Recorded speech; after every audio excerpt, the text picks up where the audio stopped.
So welcome to the next chapter, house property.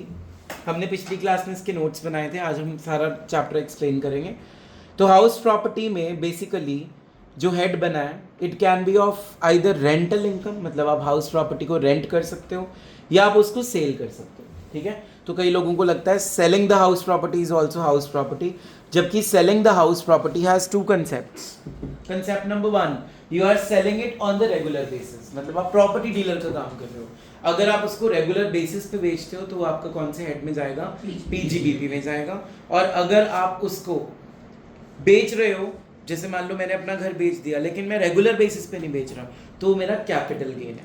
तो मतलब हमने पहला कंसेप्ट जो पढ़ा था बच्चों वो ये था कि अगर आपने हाउस प्रॉपर्टी को बेचा है, अगर आपने हाउस प्रॉपर्टी को सेल किया है, तो वो दो तरह की होगी। अगर तो मेरा वो रेगुलर बिजनेस है तो वो किस हेड में टैक्सेबल है? बोलो। PGBP, profit and gains of business and profession. लेकिन अगर आपने उसको कैजुअली बेच दिया, मतलब आपका रेगुलर बिजनेस नहीं है वो, तो अब मुझे इससे होने वाला प्रॉफिट क्या कहलाएगा? तो वो किस में टैक्सेबल होगा? Capital gains. तो ये तो हो गया एक सिनेरियो हाउस प्रॉपर्टी को बेचने का। दूसरा सिनेरियो क्या था? हाउस प्रॉपर्टी को आप क्या कर रहे हो? रेंट पे दे रहे हो। तो अगर आप हाउस प्रॉपर्टी को रेंट पे दे रहे हो तो इसमें भी दो सिचुएशंस हैं जो अमेंडमेंट आई है। अगर आप कॉमर्शियल प्रॉपर्टी को रेंट पे दे रहे हो, कौन सी प्रॉपर्टी को? कॉमर्शियल, या फिर रेजिडेंशियल। बोलो आंसर। कॉमर्शियल के लिए किस हेड में टैक्सेबल होगा? पीजीबीपी। एंड रेजिडेंशियल के लिए हाउस प्रॉपर्टी। ठीक है बच्चों, तो हमने ये चीज पढ़ी थी। फिर मैंने कहा था सेक्शन 22 से लेके 27 तक हम हाउस प्रॉपर्टी में पढ़ेंगे। सेक्शन 22 इसका चार्जिंग सेक्शन है। सेक्शन 23 में हम इसकी ग्रॉस एनुअल वैल्यू को निकालना सीखते हैं। ठीक है, hopefully I am clear till here. चलिए आगे। जब हम हाउस प्रॉपर्टी की किसी भी वैल्यू पे टैक्स लगाते हैं ना, तो हम एनुअल वैल्यू पे टैक्स निकालते हैं। किस पे निकालते हैं? अब जैसे मान लो मैंने रौनक को ऊपर पीजी में रखा हुआ है, ठीक है, इससे हम रेंट चार्ज कर रहे हैं सपोज 6000 रुपीज पर मंथ, तो ये टैक्सेबल नहीं है। मेरे घर की एनुअल वैल्यू टैक्सेबल है। Rent is not chargeable to tax. Am I clear? Annual value हमेशा या तो बिल्डिंग के लिए या उसकी जो लैंड अटैच होती है उस बिल्डिंग से, विसिनिटी ऑफ द बिल्डिंग या अपेरेंट देयर टू, ये वर्ड्स मैंने आपको नोट्स में लिखवाए थे। क्या वर्ड्स थे? बोलो। विसिनिटी ऑफ दैट बिल्डिंग, या फिर लैंड के साथ कोई अपेरेंट लैंड हो या कोई एक खाली सी जगह हो जो बिल्डिंग के साथ अटैच्ड है। ठीक है, अपेरेंट देयर टू, पूरा कीवर्ड क्या होता है? Appurtenant thereto the building. ठीक है, चलो। तो कभी भी जब भी आपने हाउस प्रॉपर्टी पढ़ना है ना, तो आप एनुअल वैल्यू या तो बिल्डिंग पे निकालोगे या आप किस पे निकालोगे? उस लैंड पे निकालोगे जो बिल्डिंग के साथ क्या है? अटैच्ड है। लेकिन याद रखना बच्चों, कभी भी वेकेंट लैंड के ऊपर हाउस प्रॉपर्टी में टैक्स नहीं लगता। अगर आपकी लैंड क्या है? वेकेंट है, तो उसके ऊपर कभी भी हाउस प्रॉपर्टी अप्लाई नहीं होता। ठीक है, रेंटल वैल्यू क्या होती है बताओ? What is rental value? जो अपनी हाउस प्रॉपर्टी को रेंट देके फेच कर रहे हैं वो। रेंटल वैल्यू मतलब जो हम आसपास ले रहे हैं। नहीं नहीं नहीं, नॉर्मल रेंटल वैल्यू यहाँ पे यही मतलब होता है रेंट जितना हम चार्ज कर रहे हो। ठीक है, तो rent can be annual value and rental value can not be annual value. इसीलिए रेंटल इनकम पे टैक्स नहीं है। अगर तो रेंटल वैल्यू एनुअल वैल्यू है, दोबारा बोल रहा हूँ, अगर रेंटल वैल्यू एनुअल वैल्यू है फिर तो हम उस पर टैक्स लगा सकते हैं, क्योंकि मैंने अभी बोला ना एनुअल वैल्यू पे टैक्स लगना। लेकिन अगर रेंटल वैल्यू एनुअल वैल्यू ही नहीं है मेरी, तो उस पर टैक्स। इसीलिए तो सेक्शन 23 बनाया गया है। वो क्या सिखाएगा हमें? एनुअल वैल्यू कैसे निकालनी है। यहां तक समझ आ गया? चलो, उसके बाद अगर मैं किसी भी बिल्डिंग के किसी भी पोर्शन में अपना बिजनेस कर रहा हूं, वो पोर्शन बिल्डिंग का हाउस प्रॉपर्टी में टैक्सेबल नहीं होता। आप अपना इंस्टीट्यूट ही देख लो, नीचे हम रह रहे हैं, ऊपर हम पढ़ रहे हैं, तो यहाँ पे तो बिजनेस हो रहा है ना मेरा, तो इस पोर्शन को हम हाउस प्रॉपर्टी में टैक्सेबल नहीं करेंगे। कहाँ करेंगे टैक्सेबल? पीजीबीपी में। अच्छा, उसके बाद मैंने आपको एक एग्जांपल देके समझाया था शायद स्वीट शॉप का, और वो मेन बिजनेस को हेल्थ अफेक्ट कर रहा हाँ जी। है, हेल्प कर रहा है, तो उसके अंदर हम ये बोलेंगे कि अगर कोई सप्लीमेंट्री बिजनेस है आपका, क्या है, Supplementary। ठीक है, और वो आपने लेट आउट पे लगा रखा है, मान लो आपने बहुत सारी बिल्डिंग्स को रेंट पे दे दिया, लेकिन उससे जो पैसा आ रहा है आपको वो आप मेन बिजनेस में लगा रहे हो, मेन बिजनेस आपका लेटिंग का नहीं है, तो वो जो सप्लीमेंट्री बिजनेस है वो भी पीजीबीपी में ही जाएगा, वो हाउस प्रॉपर्टी में काउंट नहीं होगा। ठीक है, यहाँ तक समझ आ गया। फिर हमने बात की थी कॉम्पोजिट रेंट की, अगर आपको याद हो, कॉम्पोजिट रेंट होता है जैसे मान लो मैंने अपनी बिल्डिंग के साथ फर्नीचर भी रेंट पे दे दिया, अगर तो वो रेंट इनसेपरेबल है या फिर वो रेंट सेपरेबल है। अगर वो सेपरेट हो सकता है तो जितना फर्नीचर का रेंट है वो या तो चला जाएगा मेरी पीजीबीपी में या अदर सोर्सेज में। अगर मेरा रोज का काम है तो पीजीबीपी में, अगर कैजुअली दे दिया, कभी कभी दे दिया, तो वो अदर सोर्स में जाएगा। और अगर रेंट इनसेपरेबल है, अब बताओ वो कौन से हेड में जाना चाहिए, अदर सोर्सेज या पीजीबीपी। ऐसा क्यों घूमेगा? इनसेपरेबल रेंट को हाउस प्रॉपर्टी में क्यों नहीं डाल रहे? लॉजिक क्या है इसका?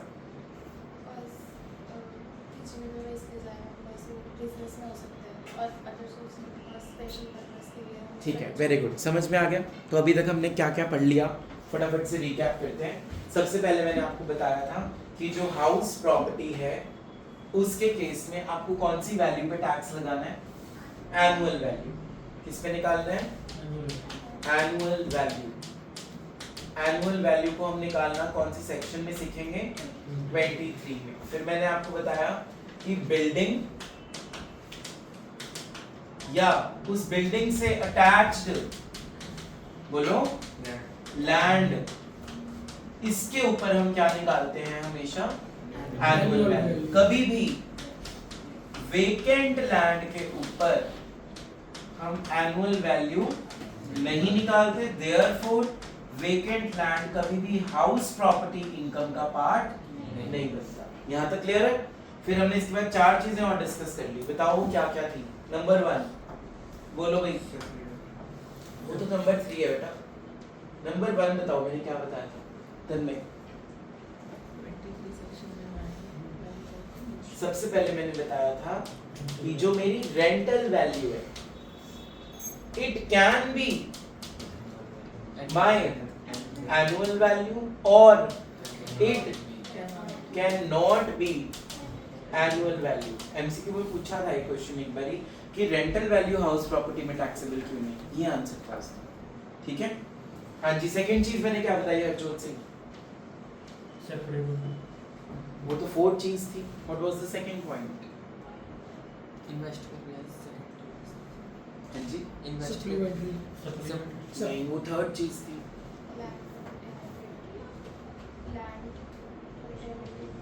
इसमें भी दोबारा मैंने सेकंड पॉइंट लैंड का बताया था कि वेकेंट लैंड को हाउस प्रॉपर्टी में काउंट नहीं करना। अब बताओ सप्लीमेंट्री वाला पॉइंट।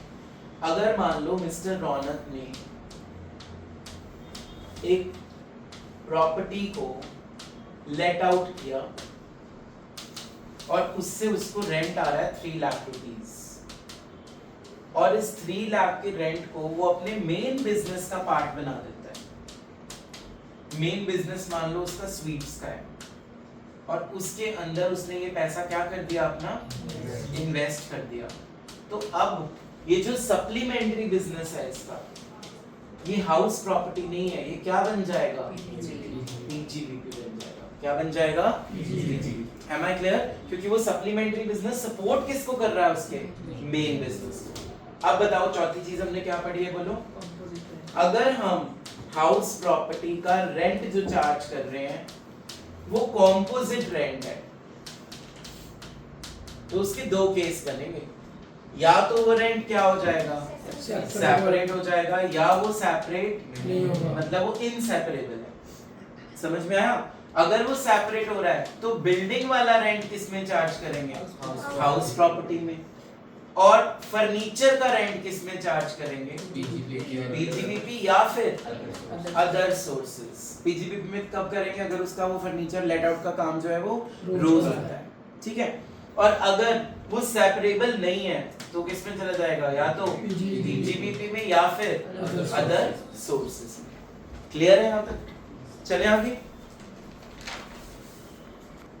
फिर हमने नोट्स में लिखा था property consist of any building. अब वो बिल्डिंग रेजिडेंशियल भी हो सकती है, वो बिल्डिंग कमर्शियल भी हो सकती है, वो कोई गेस्ट हाउस, फार्म हाउस, कोई भी ड्वेलिंग हाउस भी हो सकता है, वेयर हाउस भी हो सकता है। ड्वेलिंग हाउस क्या होता है? Place of worship.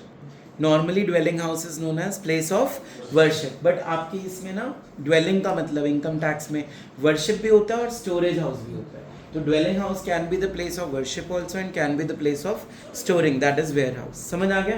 And second, land apparent thereto का मतलब क्या है? Land which is attached with the building।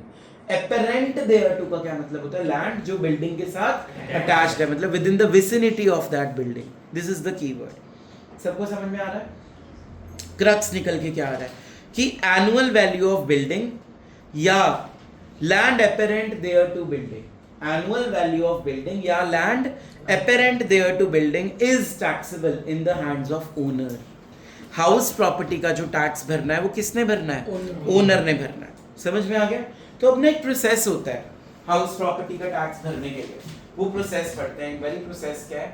सबसे पहले बच्चों तुमने निकालनी होती है ग्रॉस एनुअल वैल्यू। क्या निकालनी होती है? Gross annual value. इसमें से माइनस करते हैं एक चीज, municipal taxes that are paid by the owner। जो ओनर ने टैक्स पे किया होगा वो माइनस करेंगे। यहां तक आंसर आता है नेट एनुअल वैल्यू का। उसके बाद आती है deductions under section 24A and 24B। 24A is standard deduction, जो मैंने लास्ट क्लास में तुम्हें नोट्स बनवाए थे उसमें लिखा था हमने ad hoc या flat rate of reduction which is equal to 30% of net annual value, and 24B is for interest on housing money borrowed या housing loan। ठीक है, इसको हम डिटेल में आगे आज की क्लास में पढ़ेंगे। फाइनल आंसर जो आता है अगर वो पॉजिटिव है, it is the income from house property.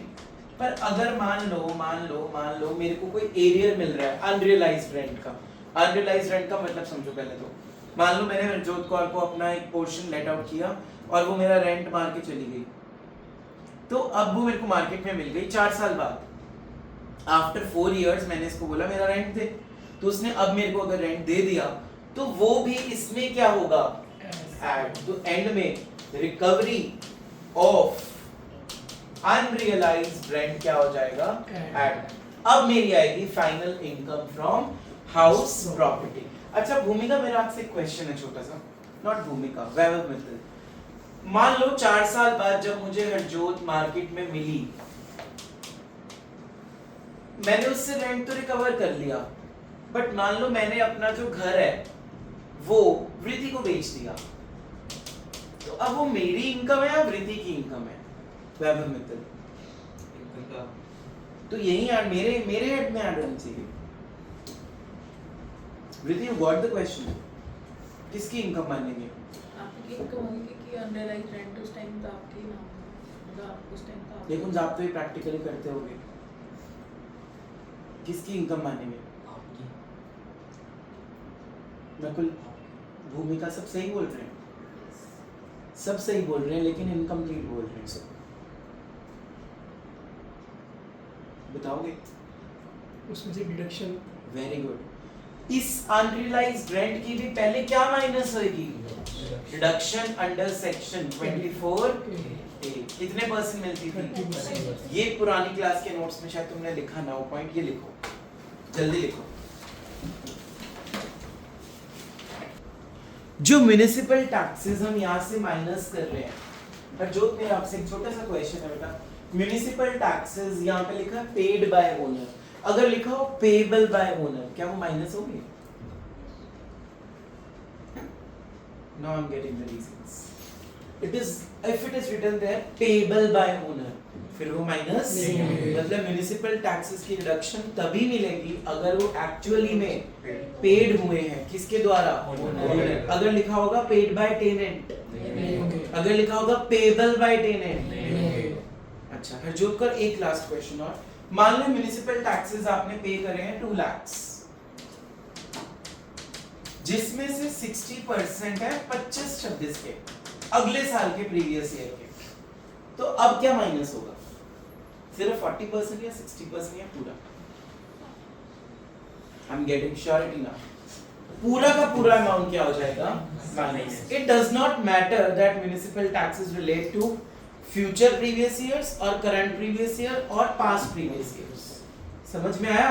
But it should be always paid by the owner. समझ आ गया क्या क्या बोला मैंने? बोलो कि म्युनिसिपल टैक्सेस अगर पेड बाय ओनर है तो वो माइनस होंगे, municipal taxes payable by owner है तो minus, municipal taxes paid by tenant है तो minus, municipal taxes payable by tenant है तो minus, municipal taxes paid by owner but relates to previous year और करंट प्रीवियस ईयर और future previous years, सारे के सारे क्या होंगे?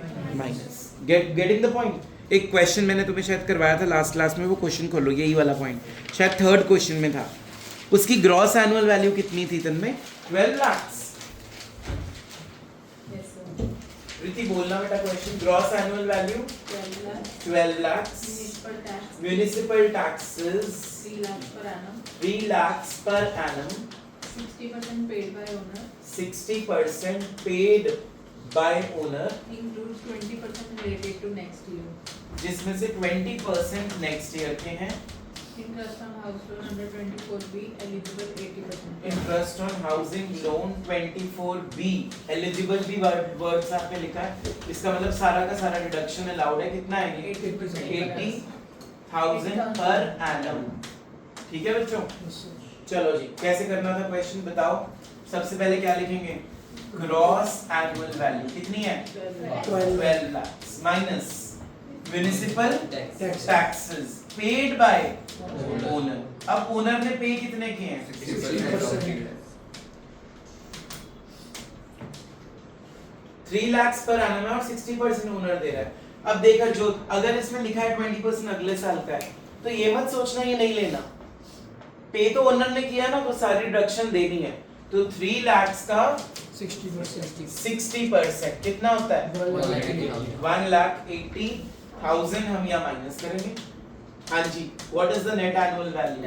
10 lakh 20 rupees 10,20,000 24A 30% of 10,20,000 is what Kavya? 3 lakhs. 3,06,000 24B given to you in the question rupees 80,000. and you will get the final answer income from house property. Vritti 6 lakhs 34,000. 54. 34 So this is how the question is to be done. समझ आ गया सबको scene? पहले GAV में से क्या minus करेंगे? Municipal taxes paid by owner whether it relates to previous years, current previous year और future previous year, it does not matter, वो माइनस होगा क्योंकि ओनर ने पे किया इसको। ठीक है, चलो उसके बाद हमने पढ़ा था कि ग्रॉस एनुअल वैल्यू निकालते कैसे हैं, सेक्शन नंबर 23। इसके लिए ना हमें 4 वैल्यूज चाहिए होती हैं। कौन सी वैल्यूज चाहिए होती हैं बोलो? Number 1 FRV। Tanmay what is the meaning of FRV? Sir जो सिमिलर प्रॉपर्टी का रेंट होगा fair rental value.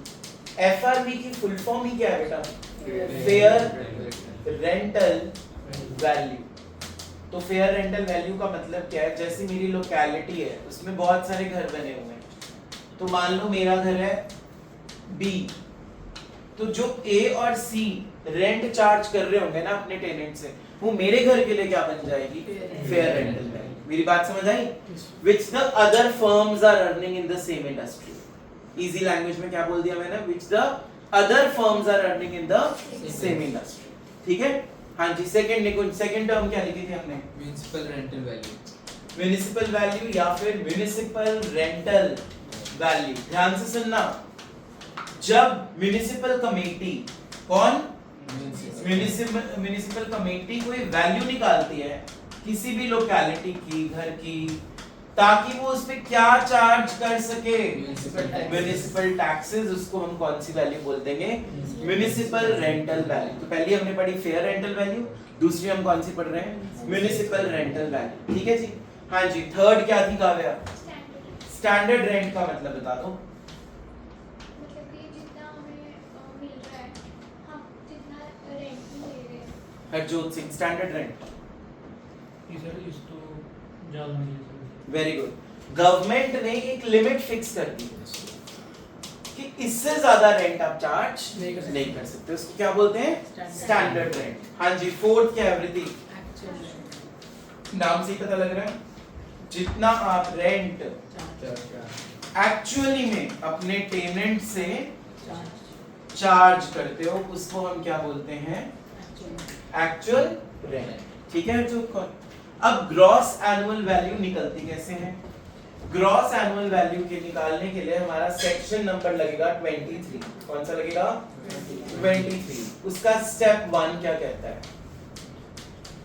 We have to compare MRV or FRV, whichever is higher is FR1। आपने इसको कोई नाम नहीं देना, मत दो, मैंने दे दिया, बस आप हायर वाला चूज करके बॉक्स में डाल दो। ठीक है। Step 2, FR1 is compared with standard rent। Now whichever is lower is ERV। Full form of ERV, expected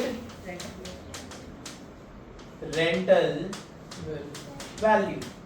समझ आ रहा है? Yes sir. Step number 3, ERV is compared with actual rent, whichever is GAV। ये जो rule लगाना ना, whichever is higher is GAV, ये तब लगाओ जब ना वैकेंसी है ना अनरियलाइज्ड रेंट है, कुछ नहीं है। वैकेंसी का मतलब पता ना, घर खाली पड़ा है। अनरियलाइज्ड रेंट मतलब हरजोत का रेंट लेके भाग गई, इसको बोलेंगे अनरियलाइज्ड रेंट। तो जब ना अनरियलाइज्ड रेंट है ना वैकेंसी है, तो ये रूल लगा दो, easy to learn, higher lower higher. बोलो स्टेप 1, MRV और FRV whichever is higher is FR1 compared with standard rent, whichever is lower is ERV। ERV is expected rental value compared with actual rent, whichever is higher is GAV। यहाँ तक हमने कर लिया। अच्छा, अब मैं आपको एक बात बताता हूँ, ध्यान से सुनना। अगर मान लो क्वेश्चन के अंदर आपको MRV FRV गिवन है, आपने कौन सा चूज करना है? स्टेप 1 में हायर वाला, फिर स्टेप 2 में स्टैंडर्ड रेंट के साथ कंपेयर करना है पहले वाले के आंसर को, whichever is lower is what? ERV। फिर स्टेप 3 में आपने चेक करना है ERV को किससे? एक्चुअल रेंट से। किससे? एक्चुअल रेंट से। whichever is higher is GAV। यहीं तक अभी करा है आपने? Yes sir. अब मान लेते हैं क्वेश्चन में वो वैकेंसी भी है और एक साइड पे लिख देते हैं अनरियलाइज्ड रेंट भी है। मैं आपको आज दोनों तरीके बताऊंगा, सीए वाला भी, बीकॉम वाले बच्चों के लिए भी। तो जो भी आपको सही लगे आप वो वाला ऑप्ट कर सकते हो। पहले हम कर रहे हैं बीकॉम मॉड्यूल वाला। दोनों से आंसर क्या आना चाहिए? सेम। सीए में भी दोनों बेस किए हुए हैं, लेकिन नीचे वो अल्टरनेट सॉल्यूशन दे देता है। ठीक है। अगर क्वेश्चन में क्या है, पहले इसको आप एक्चुअल रेंट से क्या कर दो? एक्चुअल रेंट से क्या कर दो? माइनस, और फिर एक्चुअल रेंट को कंपेयर करो। फिर एक्चुअल रेंट को कंपेयर करो। पहले एक्चुअल रेंट में से अनरियलाइज्ड रेंट क्या कर देंगे? माइनस। लेकिन अगर क्वेश्चन में क्या है, तो अब आप एक्चुअल रेंट में से माइनस मत करो, अब आप वैकेंसी के लॉस को जीएवी से माइनस करोगे। इसमें से माइनस करोगे GAV। देखो क्वेश्चन नंबर 1 सबने लिखना है।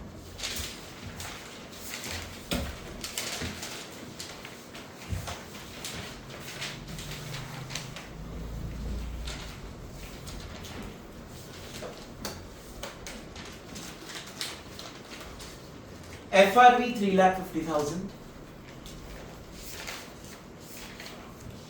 FRV 3,50,000, MRV 4,20,000,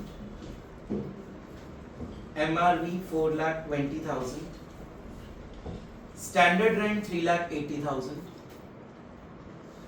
standard rent 3,80,000, actual rent 40,000 per month, actual rent 40,000 per month, vacancy 4 months, vacancy 4 months. अब वैकेंसी है क्वेश्चन में, कहाँ से माइनस करोगे? GAV में से. देखो बोर्ड पे सब लोगों ने मेरे साथ करना है, कॉपी पे खुद नहीं करेंगे कोई भी. हाँ जी अर्जुन कौर, पहले क्या गिवन है बेटा? FRV कितनी है? 3,50,000. हाँ जी. MRV 4,50,000. Standard rent 3,50,000. उसके बाद क्या है? Actual कितना है? 40,000 per month. उसके बाद क्या है? Vacancy 4 months. कैसे करेंगे? स्टेप 1 MRV और FRV which ever is higher is FR1 and that amounts to 4,20,000 is the answer of step 1. Step 2 FR1 is compared with standard rent whichever is lower is 3,80,000. ERV. So out of 420 or 380, the less one is 380 is my ERV. Done till here? Step number 3. Actual rent is 40,000 per month. So what is the actual rent of the year? 4,80,000. 4,80,000. बोलते नहीं. Yes sir. अब मैंने क्या कहा था? Higher lower higher. तो answer कितना आ गया? 4,80,000 is what? GAV. ये आ गई मेरी GAV. ठीक है? पर जो GAV आई है, GAV आई है, इसमें से लेकिन अभी vacancy की adjustment होगी. तो वैकेंसी माइनस करके फिर क्या आएगी? तो this is GAV before vacancy and that will be GAV after vacancy. तो वैकेंसी कितने मंथ्स की थी? 4 तो 40,000 रेंट है 1 महीने का. तो 4 महीने का कितना हो गया? 1,60,000. 1,60,000. आंसर निकालो. 3,20,000. 3,20,000 is the gross annual Value. अब हम सेम क्वेश्चन करेंगे विद CA सीरीज. ठीक है? देखो लॉजिकल नहीं है ये तो रट्टा है कि अनरियलाइज्ड रेंट को कहां से माइनस कर देंगे? Actual rent. और वैकेंसी को कहां से माइनस कर देंगे? GAV से. ये तो रट्टा मैंने बता दिया, तुमने कर लिया, लेकिन लॉजिक पूछ लिया तो लॉजिक समझते हैं. लॉजिक के लिए आ जाओ जरा वापस से रूल्स पे. जिनको उस दिन दिक्कत आई थी इस रूल में ध्यान से समझना. सबसे पहला स्टेप क्या था? MRV और FRV whichever is higher is compared with Standard rent. standard rent whichever is Lower. lower is Compared. ERV. यहाँ तक मैंने निकाल दिया स्टेप 1 एंड स्टेप 2 का कंक्लूजन. दोनों स्टेप एक में लिख दिए. चलेगा? Yes sir. अब ERV compared with actual rent. अगर तो वैकेंसी और अनरियलाइज्ड रेंट नहीं है तो क्या था answer? whichever is higher is GAV. Higher is what? GAV. But what happens if ERV is greater than actual rent? ये भी तो पॉसिबल है ना. ERV और AR में से बड़ा, तो अगर AR आ गया तो हमारा आंसर बड़े वाला हो गया, नॉर्मल आंसर. अगर ERV बड़ा हो गया एक्चुअल रेंट से तो हमें रीजन देखना है. अगर वो रीजन वैकेंसी है, if the reason is vacancy, तो what is GAV? Actual rent. बोलते नहीं. What is GAV? Actual rent. If other reason is there, other reason can be anything. Unrealized rent तो एक एग्जांपल है, उसका कुछ भी रीजन हो सकता है. ठीक है? एग्जांपल के तौर पे हम लिख देते हैं अनरियलाइज्ड रेंट. तो अब ERV क्या बनेगा? GAV. पहले तो इतना याद करो. अगर तो हमारा एक्चुअल रेंट बड़ा है ERV से, ना वैकेंसी है ना अनरियलाइज्ड रेंट है, तो GAV क्या है? GAV क्या है? हायर वाला. ERV और actual rent whichever is higher. दोबारा बोलो. अगर हमारे क्वेश्चन में ना वैकेंसी है ना अनरियलाइज्ड रेंट है, तो जीएवी क्या है? हायर ऑफ ईआरवी और एक्चुअल रेंट। यहां तक कोई दिक्कत तो नहीं है। अगर ईआरवी बड़ी आ रही है एक्चुअल रेंट से, ऐसा भी पॉसिबल है, तुम्हें क्वेश्चन करके पता लगेगा ईआरवी का अमाउंट बड़ा है और एक्चुअल रेंट का अमाउंट छोटा है, तो आपको रीजन देखना पड़ेगा, क्या वो ईआरवी बड़ी वैकेंसी के कारण है या किसी और रीजन के कारण है। अगर वैकेंसी के कारण है तो जीएवी एक्चुअल रेंट बनेगा, और अगर अदर रीजन के कारण है तो जीएवी ईआरवी बनेगा। अभी सेम क्वेश्चन की वर्डिंग्स बोलो, क्या क्या थी, क्या क्या अमाउंट्स थे, इसको हम साइड पे कर देते हैं अभी। हाँ जी, जो भी हमने क्वेश्चन बीकॉम वाले तरीके से करा है, speak out the numeric digits. FRV कितनी है? 3,50,000 3,50,000। 50,000 एमआरवी कितनी है? 4,20,000 4,20,000। Standard rent 3,80,000 standard rent 3,80,000। Actual rent 40,000 per month. बस ठीक है, और वैकेंसी 4 मंथ्स। अब सीए प्रेजेंटेशन देखो। स्टेप 1, एमआरवी और FRV whichever is higher is 4,20,000 और इसका नाम क्या रख दिया?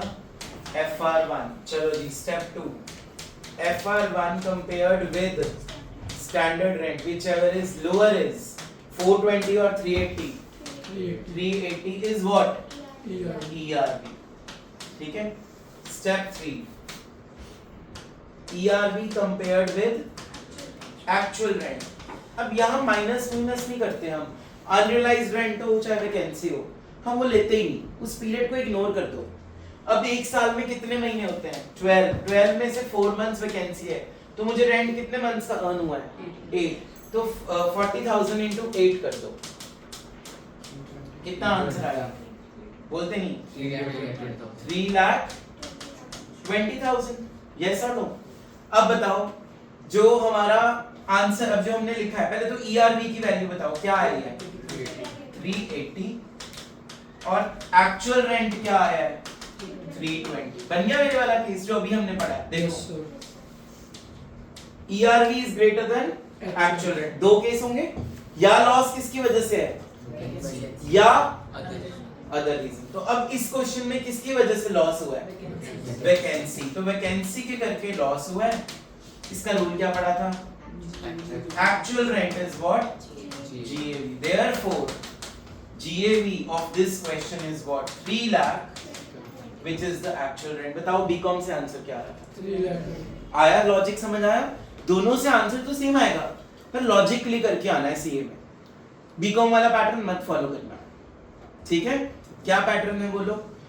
अगर आपका ईआरवी बड़ा आ रहा है, जिन्होंने पुराना तरीका सीखा हुआ है वो ध्यान से सुन ले, तभी मैं टाइम लगा रहा हूँ आज की क्लास में। अगर हमारा ईआरवी बड़ा आ रहा है किससे? एक्चुअल रेंट से, तो आपको क्या फाइंड करना है? रीजन, कि वो बड़ा क्यों आ रहा है भाई। ईआरवी का बड़ा होने का तुक नहीं बनता, लेकिन है ना, तो आपने रीजन देखना है। पहला केस क्या बनेगा? रीजन क्या है? वैकेंसी।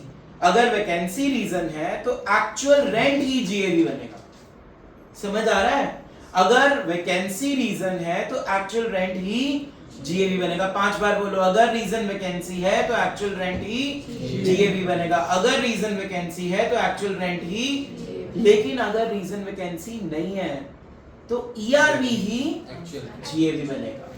तो ईआरवी ही जीएवी बनेगा। अगर रीजन वैकेंसी नहीं है तो ईआरवी ही जीएवी बनेगा। दोबारा बताऊं या क्लियर है निकुंज जी? अगर एक्चुअल रेंट से ईआरवी बड़ी है और रीजन वैकेंसी है तो एक्चुअल रेंट ही जीएवी बनेगा, और अगर रीजन वैकेंसी नहीं है तो ईआरवी ही जीएवी बनेगा। क्लियर है? लिखो एक और क्वेश्चन, दोनों मेथड से करके दिखाओ।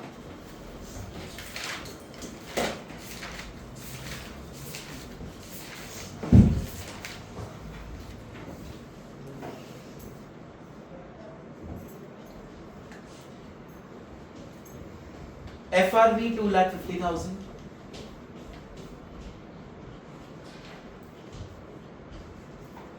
सॉरी 4,50,000। FRV कितना है? 4 lakh. MRV 3 lakhs, standard rent 380, actual rent 40,000 per month, unrealised rent 5 months। Unrealised rent 5 months. पहले बीकॉम वे से करो जल्दी। अनरियलाइज्ड रेंट कहां से माइनस होता है? एक्चुअल रेंट से। बोलो कहां से होता है? एक्चुअल रेंट बोलो स्टेप 1 क्या होता है निकुंज? एमआरबी और FRB which ever is FR1। हाँ जी, एमआरबी कितनी है क्वेश्चन में? 450 और FRB? FRB 450 MRB 3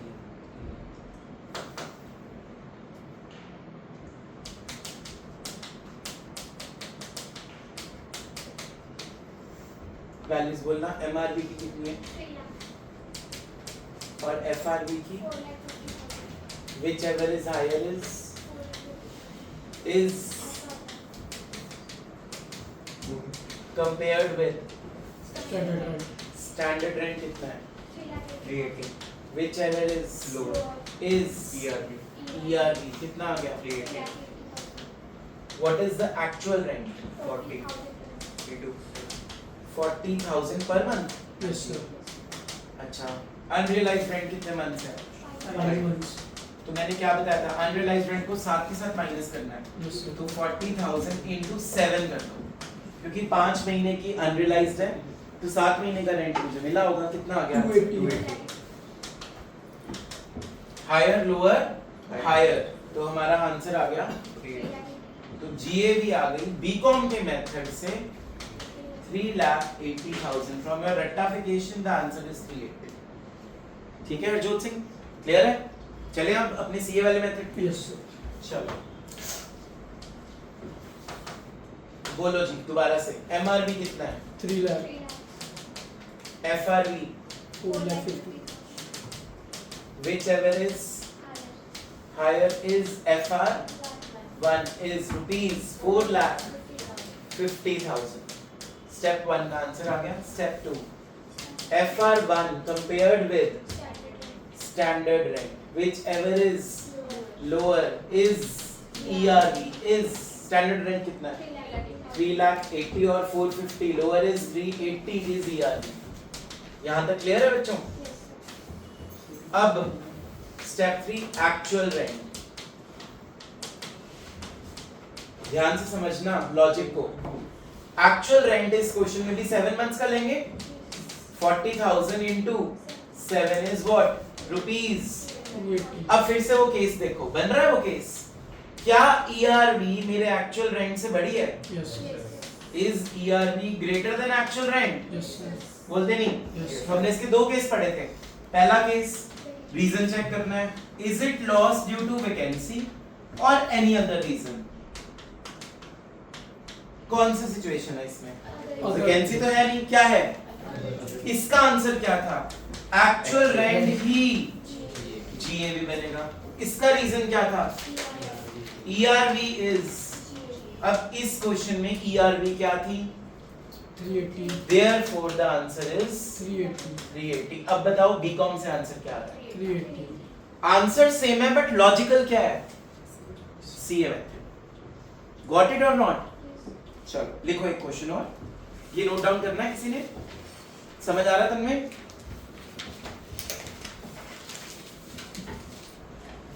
FRB 2,50,000, FRB 2,50,000, MRB 2,90,000। जो मुंह नहीं बनाना है इसे।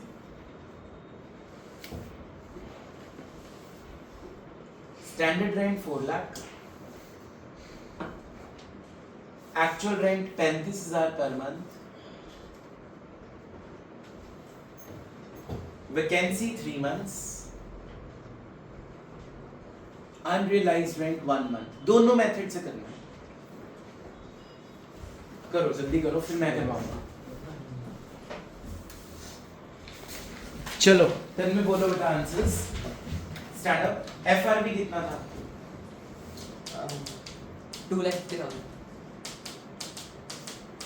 MRB 2,50,000 whichever is higher is FR1 is 290। Standard rent standard rate है 4 lakh whichever is lower is 290 is ERB। हाँ जी, वैकेंसी कितने मंथ्स की है? 3 months. और अनरियलाइज्ड रेंट 1 month. पहले बीकॉम वाला सॉल्व करें। अब मैंने बताया था तुम्हें एक्चुअल रेंट में से अनरियलाइज्ड रेंट माइनस होता है, उसके बाद कंपैरिजन करना है। यस और नो? Yes sir. तो एक महीने का रेंट कितना? 35,000। बैठ जाओ। 35,000 अगर 12 महीने का है, एक महीने का अनरियलाइज्ड है, देयरफॉर 35,000 into 11 कर दो, कितना आ रहा है? 3 लाख। तो higher lower higher is what? GAV, that is rupees 3,85,000। अब इसमें से loss due to vacancy minus करेंगे, कितने मंथ से वैकेंसी? 3 months। तो 35,000 into 3, 1,05,000। Yes sir. Final answer 2,80,000। 2,80,000 रुपए आंसर आ गया। ये आई है फाइनल GAV। पता है मैं बीकॉम वाले मेथड को क्यों गलत बोल रहा हूँ सीए के लिए? क्योंकि मे बी वो इस GAV और इस GAV में मार्क्स काट लें, दो क्यों निकालते हैं तुमने? तो पेपर में सीए में सीए वाला ही करके आओ, सीख लो मुझसे। ठीक है, करते हैं आप सीए वाले मेथड से सेम क्वेश्चन को।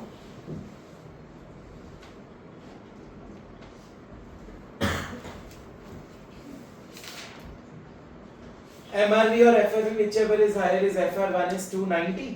290 compared with standard rent, whichever is lower is 290, that is ERV. So इस क्वेश्चन में ERV आ गई बच्चों 2,90,000। अब मेरा एक्चुअल रेंट क्या था? 35,000।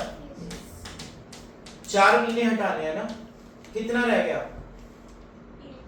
8 करो मल्टीप्लाई 280। क्या वही केस बन रहा है?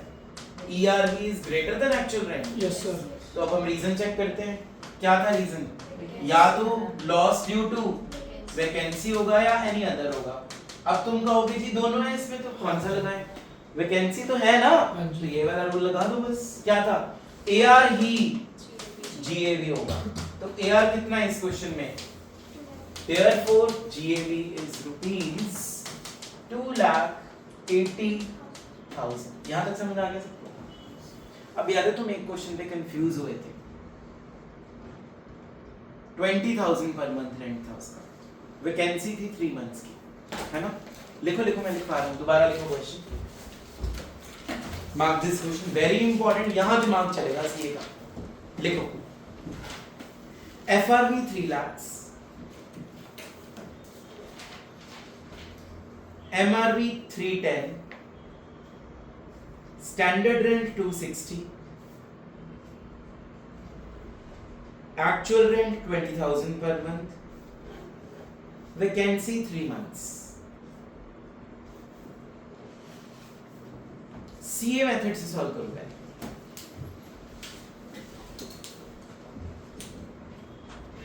चलो भाई, लेट्स डू दिस क्वेश्चन। प्रीति बोलो बेटा, वैल्यूज क्या थी? FRV 3 lakh, FRV rupees 3 lakhs, MRV 3,10,000, MRV rupees 3,10,000। रुक जाओ, whichever is higher, higher is what? FR1 FR1 is what? 3,10,000, चलो आगे। SR 2,60,000, स्टैंडर्ड रेंट 2,60,000 60,000, बोला मैंने। whichever is lower, lower is ERP ERV is rupees 2,60,000। यहाँ तक क्लियर है? हाँ जी। एक्चुअल रेंट कितना है? 20,000 per month, 20,000 per month is what? 2,40,000, 2,40,000। मैंने वैसे ही लिख लिया अभी, ठीक है? पर वैकेंसी भी तो है ना 3 months, 3 months की, तो 20,000 into 9 होना चाहिए। That should be what? 180। ठीक है? अब हमने क्या सीखा था? MRV और FRV, whichever is higher is FR1 compared with SR, whichever is lower is ERV। So ERV amounts to rupees 2,60,000 और actual rent is 1,80,000। क्या वो केस बन रहा है? ERV is greater than AR। Yes sir. फिर हमने reason check करना है। रीजन क्या था? कि अगर वैकेंसी के करके लॉस हुआ है तो AR ही GAV होगा। अब वैकेंसी भी है, AR कितना है? 180। तो तुम्हारे अकॉर्डिंगली तो आंसर क्या आ गया?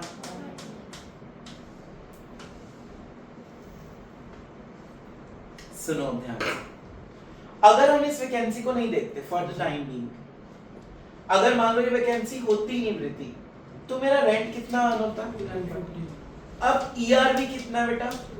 260 और एआर कितना है? 240 तो अभी भी तो ईआरवी बढ़ा रहा है ना इस Yes, sir. क्वेश्चन में, तो इसका मतलब क्या है कि ERV. Vacancy is not the reason, Yes, sir. Vacancy होने के बाद भी ERV is Yes. Greater than AR, ERV is still greater than AR, चाहे वैकेंसी है चाहे वैकेंसी। दोबारा समझो ये पॉइंट को, बहुत इंपॉर्टेंट है ये। मैंने जितने क्वेश्चंस कराए सब में ये ध्यान रखना है तुमने, जितने क्वेश्चंस आज तुमने किए लॉजिक सब पे अप्लाई करना है घर पे जाके। दोबारा सुनो, अगर वैकेंसी ना होती, अगर मान लेते हैं हमें 3 महीने की है ना, अगर ये वैकेंसी ना होती तब मेरा एक्चुअल रेंट 240 होता, मानते हो? 20,000 पर मंथ है तो 240 होता, Yes, sir. एक्चुअल रेंट मेरा 240 होता अगर मेरा वैकेंसी ना होती। तो ईआरवी तो अभी भी 260 है, एक्चुअल रेंट 240 है, तो अगर वैकेंसी ना भी होती तब भी तो कौन सा केस बन रहा है? ERV is greater than actual rent. तो जब हमने कहा था कि ईआरवी ग्रेटर आएगा एक्चुअल रेंट से, हमने रीजन चेक करना है। हमने रीजन चेक करा, बेशक इस क्वेश्चन में वैकेंसी है बट वैकेंसी रीजन नहीं है इसका, क्योंकि अगर वैकेंसी ना होती तब भी मेरा ईआरवी क्या आ रहा है? ग्रेटर आ रहा है, किससे? एक्चुअल रेंट से। तो इसलिए यहां पे रूल लगेगा कि जहां पे अदर रीजन वाला, तो उसका आंसर क्या था? ईआरवी ही जीएवी होगा। अब ईआरवी कितनी थी? 260, तो जीएवी कितना आएगा? 2,60,000। इसीलिए मैं बीकॉम वाले मेथड को क्या बोल रहा हूं कि उसको ऑप्ट ना करना अपने सीए वाले पेपर में। समझ आ गया? दोबारा बताऊं ये या क्लियर है? रौनक क्लियर है? दोबारा से देख लो, जब वैकेंसी हो रही है हमें तब भी ईआरवी बढ़ा है एआर से, और अगर ये वैकेंसी ना मानूं मैं तब भी मेरा ईआरवी बढ़ा है ना एआर से, तो हम क्या मानेंगे कि vacancy is not the reason of this situation. Therefore जो रीजन वाले दो बाइफिकेशंस की थी कि अगर रीजन वैकेंसी है तो एआर ही जीएवी होगा, दूसरी साइड क्या लिखा था? अगर अदर रीजन है तो ईआरवी ही जीएवी होगा, तो यहां वो लगेगा, ईआरवी ही क्या बनेगा? GAV. Mark this question, very very important. ऐसा तब होगा जब एक्चुअल रेंट बहुत कम है, बाकी क्वेश्चंस में रेंट बढ़ा था, इन क्वेश्चन में 20,000 था शायद, तो वहां सिचुएशन हो सकती है। तो अपनी आंखें खोल के, आंखों के बटन खोल के क्वेश्चन को पेपर में पढ़ के आना। क्लियर? चलो जी, इसके बाद देखना, मैंने ये क्वेश्चन करा दिया तुम्हें।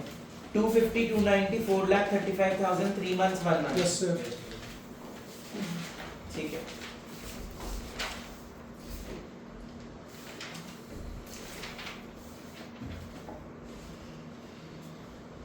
मैंने इसके अलावा भी कुछ क्वेश्चंस लिखवाए थे, Yes, sir.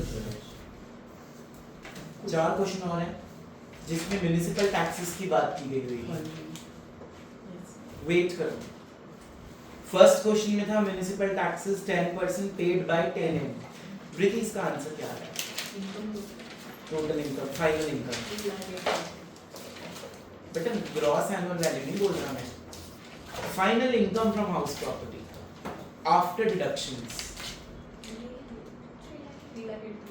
अच्छा ठीक है, ये 3,08,000 करते हैं इसको सॉल्व। वेट 360 और 380 वाला क्वेश्चन है। रौनक मिल गया बेटा? एफआरवी 3,60,000 है, एमवी 3,80,000 है। अर्जुन आपको मिल गया? मिल गया सर। मिल गया? क्वेश्चन बोलोगे एक बार, मैं सॉल्व Yes, कर दूं? बोलो। सर एफआरवी है 3,60,000, एफआरवी है 3,60,000, एमआरवी 3,80,000, एमआरवी है 3,80,000। 80,000, Whichever is higher is FR1 is 3,80,000, 3,80,000. Standard rent 4,10,000, Whichever is lower is ERV. ERV आ गई 3,80,000. Actual rent कितना है? 40,000 पर मंथ। Actual rent है 40,000 per month. हाँ जी। और क्या है? वैकेंसी है 1 मंथ की सर, वैकेंसी है 1 मंथ की। और जो म्युनिसिपल टैक्सेस है वो 10% पेड बाय टेनेंट। छोड़ देते हैं, टेनेंट के हैं वो तो Yes, माइनस sir. होंगे ही नहीं, ठीक है। तो पहले तो एक्चुअल रेंट 40,000 into 11 कर दो, 4,50,000, 4,40,000। 40,000। अब मैंने आपको क्या बताया था? ऊपर मुंह करना। ईआरवी और एक्चुअल रेंट में से हायर लेना ना, बोलते नहीं। Yes, sir. तो higher is gross annual value is what 440, यही लिया है? Yes. बोल दो भाई मुंह से। Yes, sir. तो ग्रॉस एनुअल वैल्यू कितनी आ गई इसकी? 440 4,40,000। 24A की रिडक्शन लगा दो, कितनी? म्युनिसिपल टैक्सेस माइनस नहीं होंगे क्योंकि टेनेंट ने पे करे थे। निकालो 30%। 1,32,000 1,32,000। Final answer is 3,08,000 3,08,000 income from house property. Property. किस किस का सही था? क्वेश्चन गलत क्या लिख दिया आपने? नॉट पेड बाय टेनांट मतलब मैं ऐसे टेनांट? टेनांट ओके। सेकंड क्वेश्चन जो हमारा यहाँ से निकल के आ रहा है, जिसमें था 320, 3,02,90, 30, 4 months, yes sir 5% paid by owner. तब इसका आंसर बोलो अपना। Income 1,57,500. 1,57,500 नहीं सर कितनी आ रही है? 1575 सर इसमें municipal taxes 5% paid by owner है। हाँ 5% पेड बाय ओनर है। चलो हरजोत सिंह नहीं, उसके पास कॉपी नहीं है। भूमि का क्वेश्चन पढ़ोगे? Yes FRV 3,20,000 FRV 3,20,000, 20,000 MRV 3 lakhs MRV 3 lakhs, standard rent 2,90,000 standard rent 2,90,000। रुक जा। MRV और FRV whichever is higher is FR1 is what? 3,20,000 compared with standard rent whichever is lower is ERV. So ERV is what? 2,90,000। हाँ जी आगे चलो। actual rent 30,000 Actual rent 30,000 per annum, month per month, vacancy 4 months 4 months। municipal tax बस रुक जाता 4 months तो 30,000 into 8 is what? 3 8 are 24, Yes. 2,40,000। yes So ERV is greater than actual rent। बन गई वो सिचुएशन? बोलते नहीं हो एक तो। ERV is greater than actual rent। Reason check करेंगे? रीजन चेक करते हैं। Reason is due to. अच्छा वही वाली सिचुएशन लगा के देखते हैं। अगर वैकेंसी ना होती तो मेरा रेंट बनता 30,000 इंटू 12, 3 लाख। और ERV और अब तो ये लग ही नहीं रहा, ये रूल तो लग ही नहीं रहा ना, क्योंकि यहाँ तो बड़ा हो गया ना एक्चुअल रेंट, तो फिर वो वाला रूल नहीं लगाएंगे, फिर नॉर्मल देख लेंगे। वैकेंसी है तो final answer is actual rent ही क्या बनेगा? GAV। वैकेंसी है ना क्वेश्चन में, तो एक्चुअल रेंट कितना है मेरा? तो मेरा GAV कितना आया? 2,40,000। समझ में आ रहा है? अब म्युनिसिपल टैक्सेस माइनस करेंगे। किसने दिए हैं वो? ओनर ने। कितने परसेंट है? किस पे निकालूं? MRV पे। तो 3 लाख का बोलते नहीं 5% इज 15,000। तो इसमें से 15,000 को माइनस करेंगे। Final answer comes to rupees 2,25,000 is my NAV। Standard deduction under section 24A इसका 30%। कितना आ रहा है कागज? 67,500 final income from house property is rupees 1,575,000। Raunak आपका गलत क्यों हो गया? 33,000 ले लिया सर एक्चुअल रेंट। अच्छा आपका क्यों गलत हो गया? सही था? सही था? क्या गलती हुई है? आपने म्युनिसिपल टैक्सेस किस पे निकालने हैं फिर? वाह हाँ जी वेरी गुड। निकुंज आप तो करते हो गए काम रोज। मैं से सही था? चलो गुड। नेक्स्ट क्वेश्चन बताओ क्या था? इसमें था 10% paid by owner and half is outstanding yes sir municipal taxes. इसका आंसर क्या आ रहा है रौनक? 1,37,550 1,37,550। करूं सॉल्व या रहने दूं? करूं? उसके बाद है last question 70% paid by owner 30% by tenant. करूं सॉल्व? 995 No, sir. आंसर बोल दो. 22995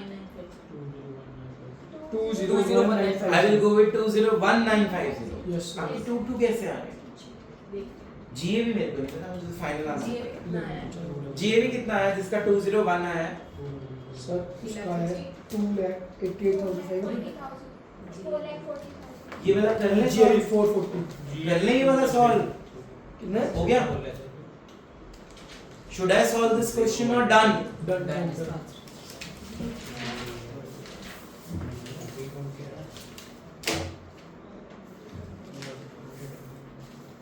हाँ जी, चले आगे बच्चों. बोलते नहीं. Yes, sir. उसके बाद हमने एक और चीज पढ़ी थी. GAV shall be computed in all cases except the 3 cases. याद है? तुमने नोट्स में लिखा होगा. बताओ. हमने GAV को कैलकुलेट करना है सारे केसेस में except 3 cases. GAV is calculated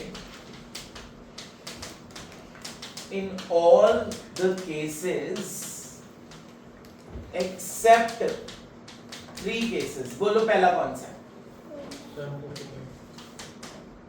self occupied, fully vacant या fully vacant, deemed to be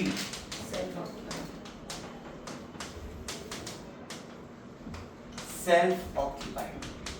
इन तीनों केसेस में हमें GAV निकालने की जरूरत नहीं होती. चलो अब जिन लोगों ने एग्जाम्स दिए, मेरा क्वेश्चन सिर्फ उनसे है. होली सेल्फ ऑक्यूपाइड का मतलब सबको पता है. होली वेकेंट का मतलब भी सबको पता है. तो Raunak, deemed to be self occupied का क्या मतलब है? सर जैसे कि इसका एग्जांपल दे दे. एग्जांपल से पूछ. एग्जांपल ही नहीं है. 4 घर है मेरे पास. फिर जोत से देर से 2 सर. ये केस कौन से में एलिजिबल होता है? सर अगर अपने को मल्टीपल हाउस है सर 2 जितने भी क्वेश्चंस है ना बुक के अंदर सीए मॉड्यूल में, उसमें deemed to be self occupied का ना एक ही एग्जांपल दिया हुआ है. सर कंस्ट्रक्शन वाला. क्या है? मतलब अगर हमारे पास मल्टीपल हाउसेस हैं तो उसमें से सर 2 साल तक अगर जितने भी क्वेश्चंस है ना बेटा उसमें एम्प्लॉयमेंट के ऊपर है. जैसे मान लो काव्या दीदी कहीं जॉब करती है. काव्या दीदी को एक सिटी से कहाँ कर दिया शिफ्ट? दूसरी सिटी में. तो वो मान लो एक घर में 8 महीने रही है और बाकी दूसरे घर में कितने महीने रही होगी? 4 महीने. तो ये मान के चलेंगे चाहे वो खाली भी पड़ा है ना, उसको क्या मानेंगे? एम्प्लॉयमेंट पर्पस के लिए गई है ना वो, क्या मानेंगे उसको? Deemed to be self occupied. वो जो तुम बोल रहे हो ना वो लेट आउट का केस है. 4 घर हैं, 2 उसने अपने पास रख लिए, 2 को हम लेट आउट ही मानेंगे. मैंने वो नहीं पूछा, मैंने वो चीज नहीं पूछी तुमसे. मेरा क्वेश्चन ही नहीं सुनते हो तुम ध्यान से. मैंने क्या पूछा है? Deemed to be self occupied. तो इसका एग्जांपल लिखो अभी. एम्प्लॉयमेंट पर्पस के लिए जब बंदा बाहर जाता है ना, तो पहले वाला घर को क्या मानना है? Deemed to be self occupied मानना. लिखो, इसका मीनिंग यही है. नलायक.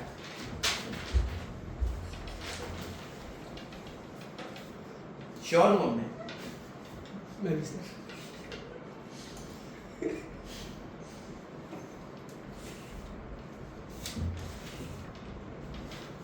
आ गया समझ? सिर्फ एम्प्लॉयमेंट पर्पस के लिए इनकम टैक्स एक्ट 1961 ये चीज बोलता है deemed to be self occupied को. ठीक है. अब एक बॉक्स बना के तुमने एक और रूल लिखा होगा नोट्स में. अगर मान लो रौनक भैया के पास 5 घर है, 2 को क्या मान लो? Self occupied. बाकियों को क्या मान लो? Deemed to be let out. समझ आया? जो पुरानी क्लास में नहीं आए थे प्लीज लिखो ये रूल.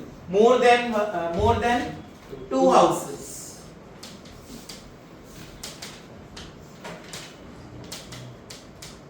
मान लो रौनक के पास 5 हाउसेस है. House 1, house 2, house 3, house 4, Housefull मतलब 5. तो इनमें से कोई भी 2 घर को क्या मानना है? Self occupied. और बाकियों को क्या मानना है? Deemed to be let out. तुमसे चलो काव्या पढ़ रही है. अब मेरी बात सुनो ध्यान से. किसको सेल्फ ऑक्यूपाइड मानूं और किसको लेट आउट? जिसकी पहले चुप. पहले मैं 1 2 को सेल्फ ऑक्यूपाइड मानूंगा, 3 4 5 को लेट आउट मानूंगा और टैक्स निकालूंगा. मैं क्वेश्चन प्रैक्टिकल बता रहा हूं जो आगे तुम्हें तंग करेंगे. Yes sir. पहले मैंने हाउस 1 और हाउस 2 को क्या मान लिया? सेल्फ ऑक्यूपाइड, और 3, 4, 5 को क्या मान लिया और अपना टैक्स निकाल लिया पांचों घरों का, ठीक है। फिर 3 और 4 को क्या मान लूंगा, सेल्फ ऑक्यूपाइड। 1, 2 और 5 को क्या मान लूंगा, deemed to be let out. फिर 4 और 5 को क्या मान लूंगा, सेल्फ ऑक्यूपाइड, और 1, 2, 3 को क्या मान लूंगा, डीम्ड टू बी। जिस ऑप्शन में ऐसा भी हो सकता है 1 और 5 को क्या मानूं, सेल्फ ऑक्यूपाइड, और 2, 3, 4 को क्या मानूं, deemed to be let out. जिस ऑप्शन में मेरा टैक्स सबसे कम आएगा ना, असेसी को उसमें बेनिफिट होगा, वो फिर फाइनल आंसर माना जाएगा। समझ आया? तो अगर ऐसा क्वेश्चन आ गया पेपर में 5 नंबर में भी, तब भी आपने ऐसे करना है, 5-6 बार सॉल्व करना पड़ेगा। क्लियर है? ये नोट लिख लेना कि when this happens, tax saving जिसमें सबसे ज्यादा होगी एसएससी की, वो ऑप्शन चूज करेंगे। चलो जी, अब हमने एक चार्ट बनाया है बच्चों, पहले तो ये नोट डाउन कर लो फटाफट से, फिर मैं आपको एक्सप्लेन कर रहा हूँ। चलो अब हम एक्सप्लेन करेंगे इसको। तो चार्ट के अंदर हमने 3 कैटेगरीज रखी हैं। होल पहला है जो है that is wholly self occupied और deemed to be self occupied. Deemed to be self occupied का मैंने अभी एग्जांपल दिया था तुम्हें। जब मान लो किसी की ट्रांसफर हो गई एक जगह से दूसरी जगह पे, तो उसने पहले वाले घर में मान लो सिर्फ 8 मंथ्स बिताए थे और दूसरे वाले घर में कितने बिताएगा, 4। तो हम ये मान के चलेंगे पहले वाला घर भी उसके पास है, तो deemed to be self occupied, ये मतलब होता है इसका, ठीक है। दूसरा केस क्या है, होली वेकेंट, और तीसरा केस क्या है, other house property, partially let out हो सकती है और पार्शियली सेल्फ ऑक्यूपाइड भी हो सकती है। तो बेटा gross annual value Harjot Kaur Holi self occupied में नील क्यों है, ठीक है। और होली वेकेंट का, होली वेकेंट मतलब 12 महीने के 12 महीने वो वेकेंट है, तो उसकी भी क्या हो जाएगी, नील हो जाएगी। और अदर हाउस प्रॉपर्टी जो पार्शियली सेल्फ ऑक्यूपाइड है या पार्शियली लेट आउट है, उसका आंसर हमेशा जीएवी का निकलेगा, ठीक है। पहले यहाँ तक क्लियर हो गया। म्यूनिसिपल टैक्सेस पहले वाले में नॉट अलाउड क्यों है वृत्ति, ठीक है, और दूसरे वाले में अलाउड क्यों है एज अ रिडक्शन। हमने ये नेशनल इनकम प्लस 2 में भी पढ़ा था। हर प्रॉपर्टी की कुछ ना कुछ नेशनल इनकम, मतलब कुछ ना कुछ एक वैल्यू होती है जो नेशनल इनकम में भी काउंट करते हैं हम, तो इसीलिए उसके म्यूनिसिपल टैक्सेस माइनस करना अलाउड किया है गवर्नमेंट ने, ठीक है। उसके बाद पार्शियली लेट आउट या पार्शियली सेल्फ ऑक्यूपाइड में भी अलाउड है। प्रॉपर्टी टैक्स होता है म्यूनिसिपल टैक्सेस का another name. Net annual value पहले में तो क्या आएगी, नील, दूसरे में नील भी आ सकती है और नेगेटिव भी आ सकती है। अब नेगेटिव कब आएगी, जब उसकी एनएवी सॉरी जीएवी नील है, लेकिन आपने कोई म्यूनिसिपल टैक्स उसमें से क्या कर दिया, मान लो नील में से 2000 माइनस करोगे तो आंसर नेगेटिव 2000 आएगा। क्लियर है? और जब नेगेटिव 2000 आ रहा है आंसर, तो खुद सोचो नेगेटिव के ऊपर आप स्टैंडर्ड डिडक्शन दोगे, तो 24A भी मैंने उसका करा दिया नॉट अलाउड। नेगेटिव पे कभी भी स्टैंडर्ड डिडक्शन नहीं मिलती। क्लियर है? और उधर आंसर क्या आ सकता है, नील भी आ सकता है, नेगेटिव भी आ सकता है, और अगर पॉजिटिव आएगा तो 24A मिलेगा, अगर नेगेटिव आ रहा है तो वहां पे भी 24A नहीं मिलेगा। और पहले वाले में जहां सेल्फ ऑक्यूपाइड है वहां पे तो 24A अप्लाई ही नहीं होता। अभी इसकी डिटेल में पढ़ाऊंगा तुम्हें 24A में। चले आगे। 24B मैंने सब में अलाउड करवा तो दिया, बट इसकी अमेंडमेंट है। जो फाइनल आंसर आएगा वो आएगा इनकम फ्रॉम हाउस प्रॉपर्टी। अब अमेंडमेंट पे आ जाते हैं हम। अमेंडमेंट क्या थी बेटा, जिन लोगों ने न्यू रेजाइम ऑप्ट किया, ध्यान से सुनो, तुमने शायद नोट्स में कल लिखा भी हो, जिन लोगों ने न्यू रेजाइम ऑप्ट किया है उनको 24B अलाउड नहीं होता अगर सेल्फ ऑक्यूपाइड प्रॉपर्टी। दोबारा बोलूं, न्यू रेजाइम में सेल्फ ऑक्यूपाइड प्रॉपर्टी में 24B अलाउड नहीं है। मेरी बात समझ आ गई? दोबारा बोलो, क्या है, न्यू रेजाइम में 24B अलाउड नहीं है अगर आपकी प्रॉपर्टी कौन सी है, सेल्फ ऑक्यूपाइड प्रॉपर्टी है। समझ गए? एक घर बनाओ छोटा सा, जल्दी से क्वेश्चन दे रहा हूं होमवर्क में। छोटा सा घर बनाओ, हट सी बना लो।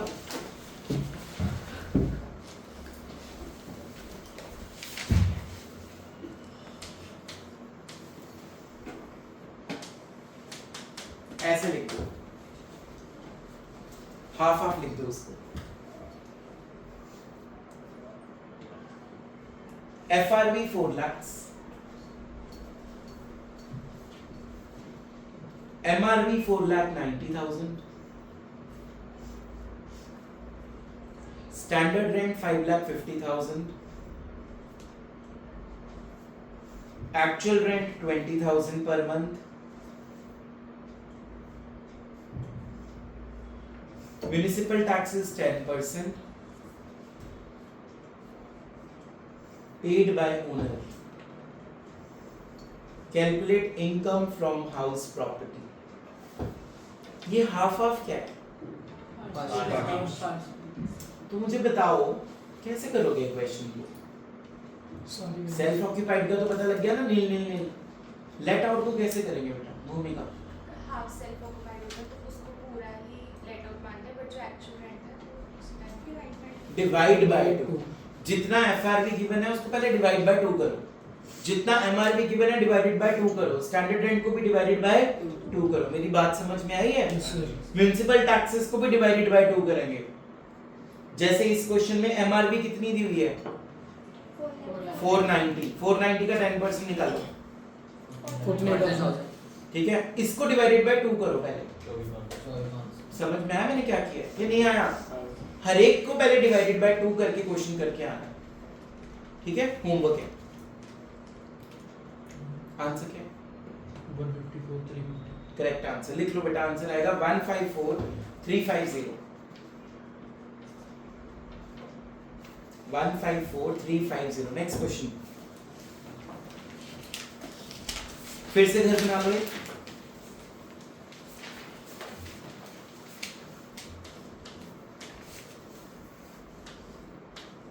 2/3 1/3। 2/3 पे लिख लो लेट आउट, 1/3 पे लिख लो सेल्फ ऑक्युपाइड।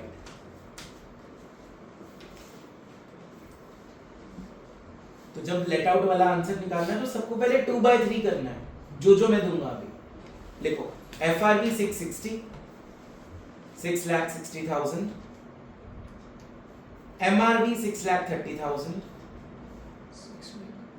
पहला था 660, दूसरा है 630, ठीक है?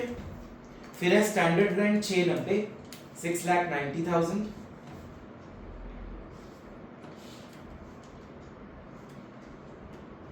Actual rent 40,000 per month.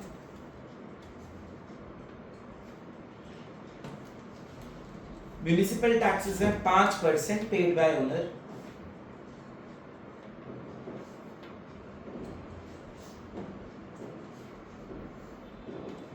Interest paid है 90,000, 24B का।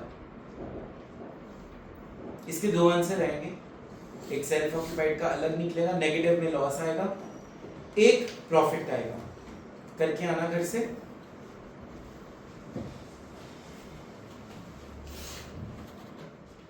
चलो भाई, मैंने इसकी लिमिट्स बता दी ना इस क्वेश्चन की, तुम्हें ये करके आना ट्राई। चलो जी, उसके बाद नोट्स खोलो। तुमने एक लिखा था 23 subsection 5, house property held as stock in trade. एक बार रिवाइज कर लो फटाफट से, तुमने बताना है अभी। सेक्शन क्या है? 23 subsection 7। When house property is held as stock in trade। इसके कितने केस लिखाए थे मैंने? 2। बोलो काव्या, फर्स्ट केस क्या है बेटा? फर्स्ट केस क्या है? Business of purchase and sale of house property. दूसरे का नाम क्या है? Business of letting out.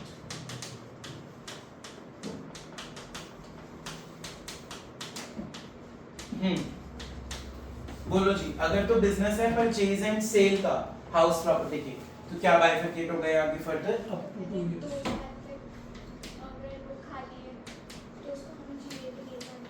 Up to 2 years हम उसको खाली मानेंगे, तो उसकी जीएबी क्या होगी? खाली। नील। और 2 साल बाद क्या कर देंगे? आफ्टर 2 इयर्स हम उसको मान लेंगे deemed to be let out. Let out. ठीक है? रौनक समझाना बेटा ये सेक्शन। सर अगर कोई हाउस प्रॉपर्टी है हमारे पास, मतलब कि और हमारा बिजनेस सेल और परचेज प्रॉपर्टी डीलर है वो। प्रॉपर्टी डीलर हूं सर मैं। तो 2 साल तक अगर उसको प्रॉपर्टी पड़ी है तो मैं उसको मतलब कि मान लो कि वैकेंट है तो मैं उसकी जीएबी नील ले लूंगा और सारा कुछ वगैरह नील हो जाएगा फिर। ठीक है। तो उसमें और 2 साल बाद चाहे वो वैकेंट भी हो, क्यों क्या मानेंगे उसको? Deemed to be let out. Clear है? सेकंड बाइफरकेशन क्या थी बेटी? Business of letting out. अगर कमर्शियल प्रॉपर्टी कर चुके हैं ना स्टार्टिंग में चैप्टर में। Yes sir.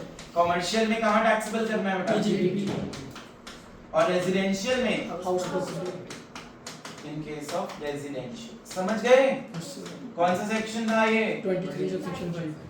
23 सबसेक्शन 5। ठीक है।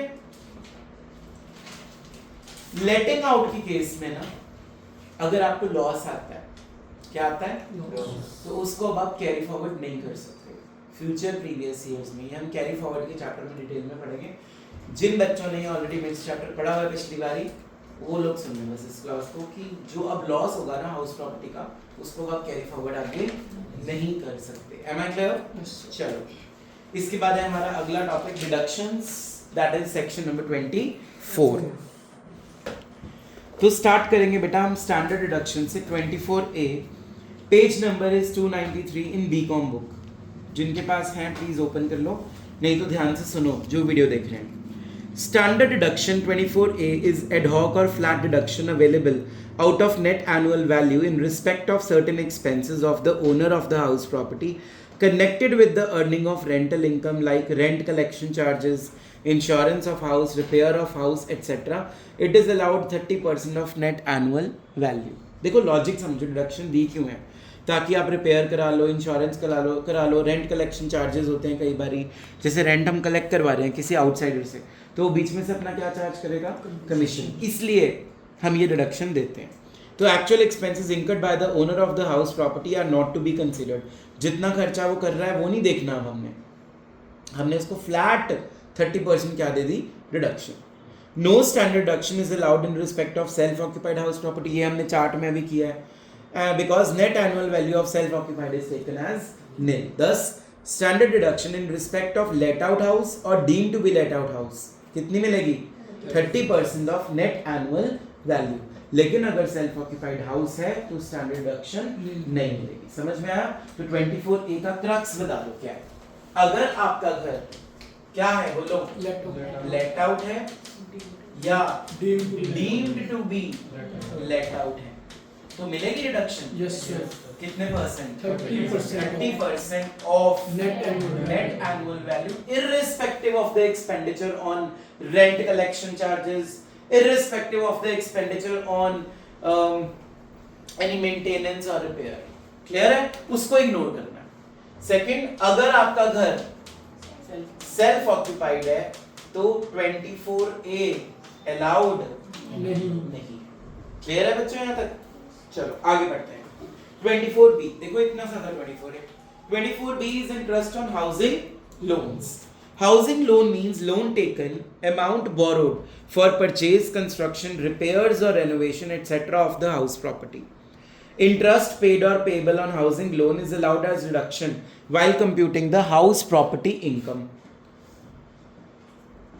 It is important to note that while calculating the house property income in respect of let out house property or deemed to be let out house property, there is no maximum limit on interest. However, while calculating house property for self-occupied house, there is a maximum limit to which the interest can be claimed as deduction. मतलब ये कि अगर आपका घर let out है, अगर आपका घर let out है या deemed to be let out है, तो जितना मर्जी इंटरेस्ट आपने पे किया हो, सारे के सारे की इंटरेस्ट की क्या मिल जाएगी आपको? Infinity amount. 10 लाख भी होगा तो वो माइनस कर सकते हो, 20 लाख भी होगा माइनस कर सकते हो। ठीक है? तो 24B का पहला क्लॉज पढ़ लिया हमने, बोलो क्या है?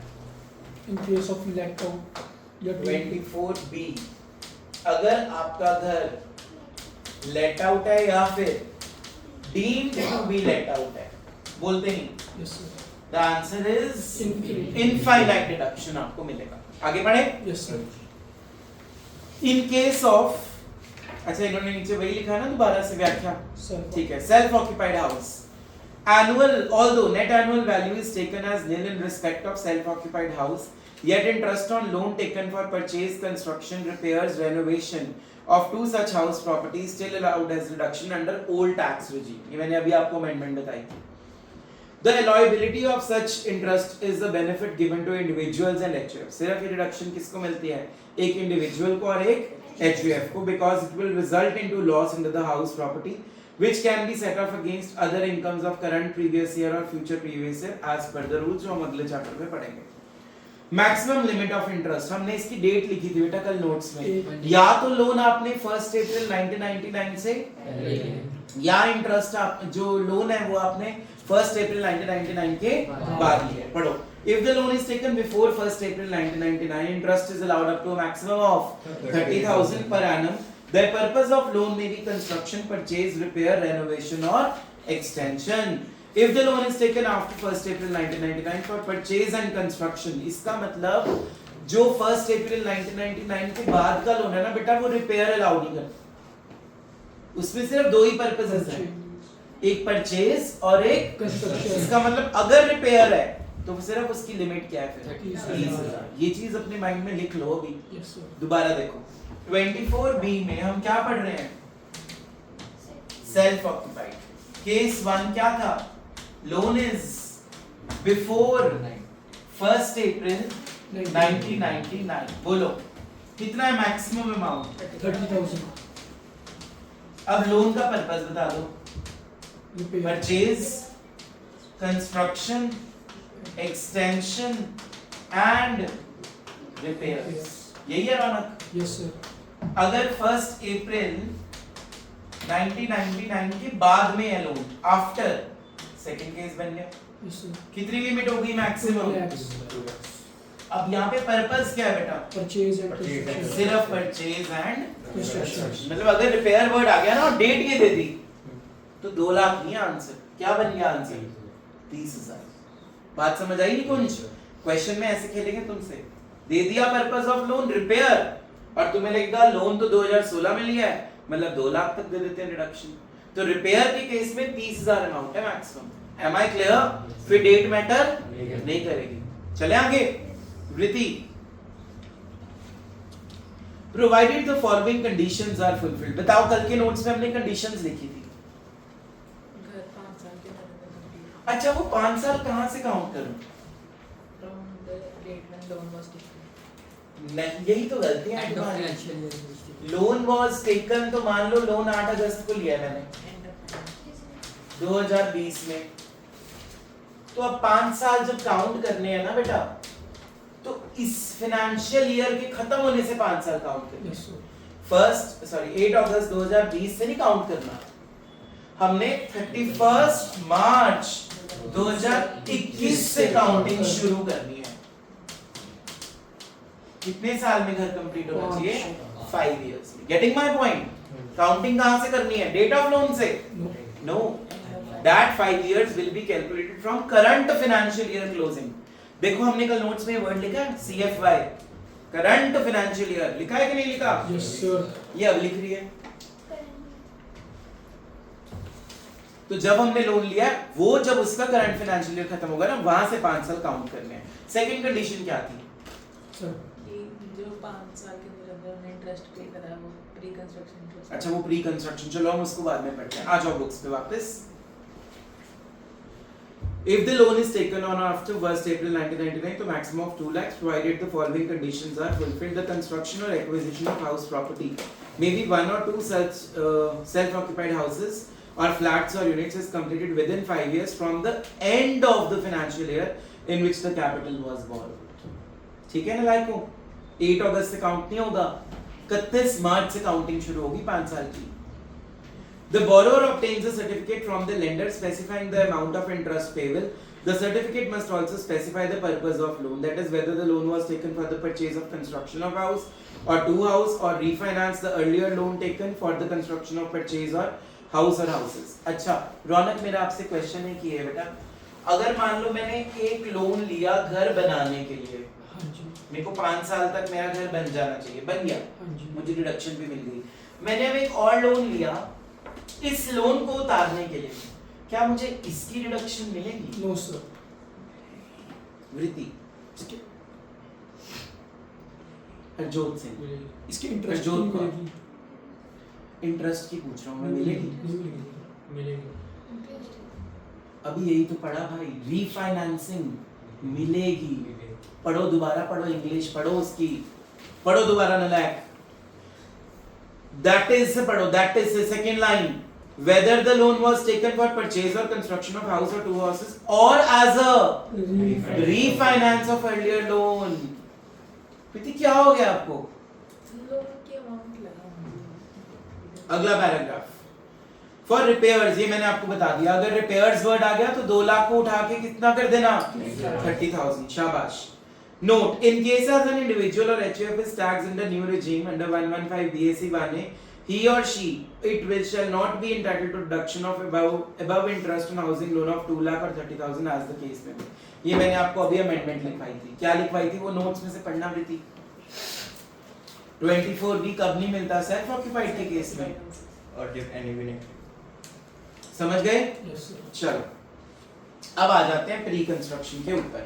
लिखो what is pre construction interest, copies पे लिखो what is pre construction interest.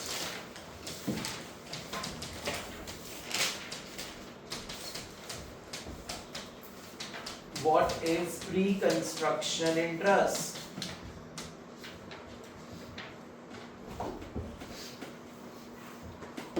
Write down the question.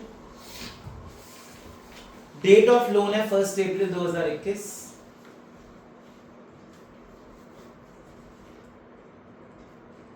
Date of completion है 30 जून 2023। डेट ऑफ कंप्लीशन है 30 जून 2023। एनुअल इंटरेस्ट है 50,000 और करंट प्रीवियस ईयर है 24-25।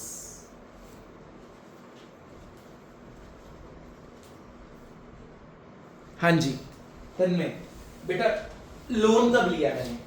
1 April 2021. तो यहां से काउंट देखो, ये फाइनेंशियल ईयर यही शुरू ही हुआ है अभी। 5 साल के अंदर अंदर देखना डेट ऑफ कंप्लीशन हो गई, यस सर। देख के ही पता लग रहा होगा। 2023 में घर कंप्लीट हो गया तो कंडीशन फुलफिल्ड, सर्टिफिकेट भी मान लो बन गया अपना, ठीक है, कंडीशंस हो गई फुलफिल्ड, डिडक्शन मिलेगी, ठीक है बच्चों। तो अब देखो 24-25 तक आना है हमने। तो प्री कंस्ट्रक्शन बोलता क्या है? प्री कंस्ट्रक्शन बोलता है, ध्यान से सुनना रूल, जिस साल मेरा घर कंप्लीट हुआ है, जिस साल मेरा घर कंप्लीट हुआ है उसका पिछला 31 मार्च, प्रजोत सिंह पिछला 31 मार्च या अगला 31 मार्च? पिछला 31 मार्च तक का सारा इंटरेस्ट क्या है बेटा? प्री है। जिस साल घर कंप्लीट हुआ है उसका पिछला 31 मार्च तक का इंटरेस्ट फ्री है। यहां तक समझ आ गया? अब मेरा घर की कंप्लीशन डेट क्या है इस क्वेश्चन में? बोलते नहीं। 30 जून 2023 का पिछला 31 मार्च क्या होगा? 31 मार्च 2023। यस और नो? Yes sir. तो अब मैंने देखो 1 अप्रैल 2021 को लोन लिया था, वहां से लेके 31 मार्च 2022 तक का इंटरेस्ट कितना पे किया होगा? 50,000। 1 अप्रैल 2022 से 31 मार्च 2023 तक का इंटरेस्ट कितना आएगा? 50,000। यस और नो? 1 अप्रैल 2023 से 31 मार्च 2024 तक का भी मैंने इंटरेस्ट पे कितना किया होगा? हमने 24-25 तक जाना ना, तो 1 अप्रैल 2024 से 31 मार्च 2025 तक भी मैंने कितना इंटरेस्ट पे किया होगा? 50,000। यहां तक कोई दिक्कत? 4 बार मैंने अपना 50 का इंटरेस्ट पे कर दिया, लेकिन प्री पीरियड पता है सिर्फ कितना है? यहां तक है, 31 मार्च 2023 तक है। जिस साल निकुंज घर कंप्लीट होता है बेटा उसका पिछला 31 मार्च, तो घर कंप्लीट यहां हो गया ना मेरा इस मार्च तक प्री कंस्ट्रक्शन के अकॉर्डिंगली। कितना बना प्री कंस्ट्रक्शन? तो 1 लाख को ना आप इकट्ठा नहीं ले सकते, कितनी इंस्टॉलमेंट्स में लोगे? तो इसको पहले 5 से डिवाइड करो, हर साल आप कितनी डिडक्शन लोगे? 20,000 की प्री कंस्ट्रक्शन की। ऊपर मूल करो वृद्धि। यहां तक समझ आ गया? Yes sir. अब देखो, अब मेरा करंट प्रीवियस ईयर मैंने क्या दिया है तुम्हें? तो मैंने उस साल एक तो इंटरेस्ट नॉर्मल पे किया होगा, कितने का? 50,000। तो मैं सिर्फ अभी 24-25 सॉल्व कर रहा हूं। एक तो मेरा पूरे साल का फुल ईयर इंटरेस्ट की रिडक्शन मिलेगी मुझे फुल ईयर इंटरेस्ट कितना है प्लस प्री कंस्ट्रक्शन की कितनी मिलेगी 20,000 तो मेरी टोटल डिडक्शन कितनी आ गई 70,000 समझ आया yes sir this is called current year interest plus pre pre construction अगर इसका टोटल बन रहा होता 220 तो कितना देते 2 मैक्सिमम lakh। 2 लाख अगर मैं कहूं 23-24 सॉल्व करो तो 50,000 इस साल का और 20,000 प्री का कितना हो गया 70,000 अब मैं यहाँ पे हूं ना इस टाइम पे प्रेजेंटली इस क्वेश्चन के अकॉर्डिंगली मतलब मेरे प्री के कितने साल बीत चुके हैं 2000 अगर वो क्वेश्चन में पूछ ले अगले प्री कितने रह गए 3 रह गए यू गेटिंग माय पॉइंट और not Yes, getting my sir. Point तो प्री कंस्ट्रक्शन को कितने सालों में डिवाइड करके रिडक्शन लेनी है 5 इयर्स में जिस साल आपका घर कंप्लीट होता है उसका पिछला 31 मार्च तक प्री कंस्ट्रक्शन है चलो स्टैंड अप निकुंज आपका घर कंप्लीट हुआ है 8 अगस्त 2024 प्री कंस्ट्रक्शन कहां तक होगा 31 मार्च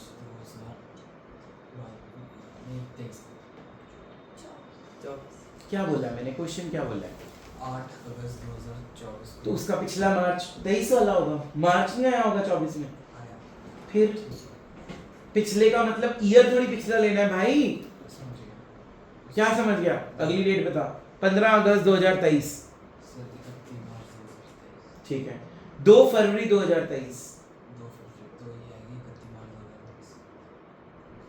31 मार्च 2023 सही बोला ठीक है 1 जन 2020 31 मार्च 2019 पैचा आ गया सबको समझ तो ये होता है प्री कंस्ट्रक्शन इंटरेस्ट हाँ जी बीकॉम की बुक्स में पेज नंबर 295 खोलो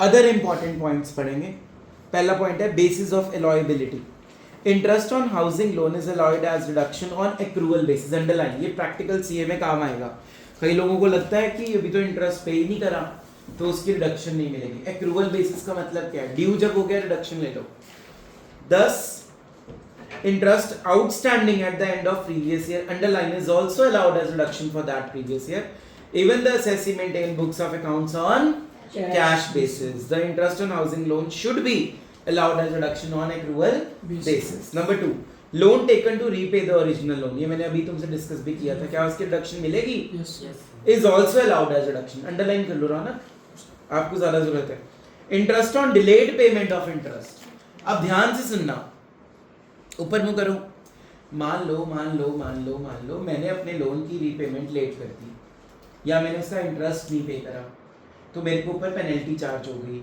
मैं उसकी भी रिडक्शन मांग रहा हूँ गवर्नमेंट से वो मेरी गलती से हुआ है ना Yes, sir. अब जैसे निकुंज की फीस नहीं आई अगर मैं फाइन लूंगा वो उसकी गलती है ना तो वो उसको रिडक्शन नहीं मिलेगी समझ में आया तो जो पेनल्टी होती है उसकी रिडक्शन चार्ज नहीं होती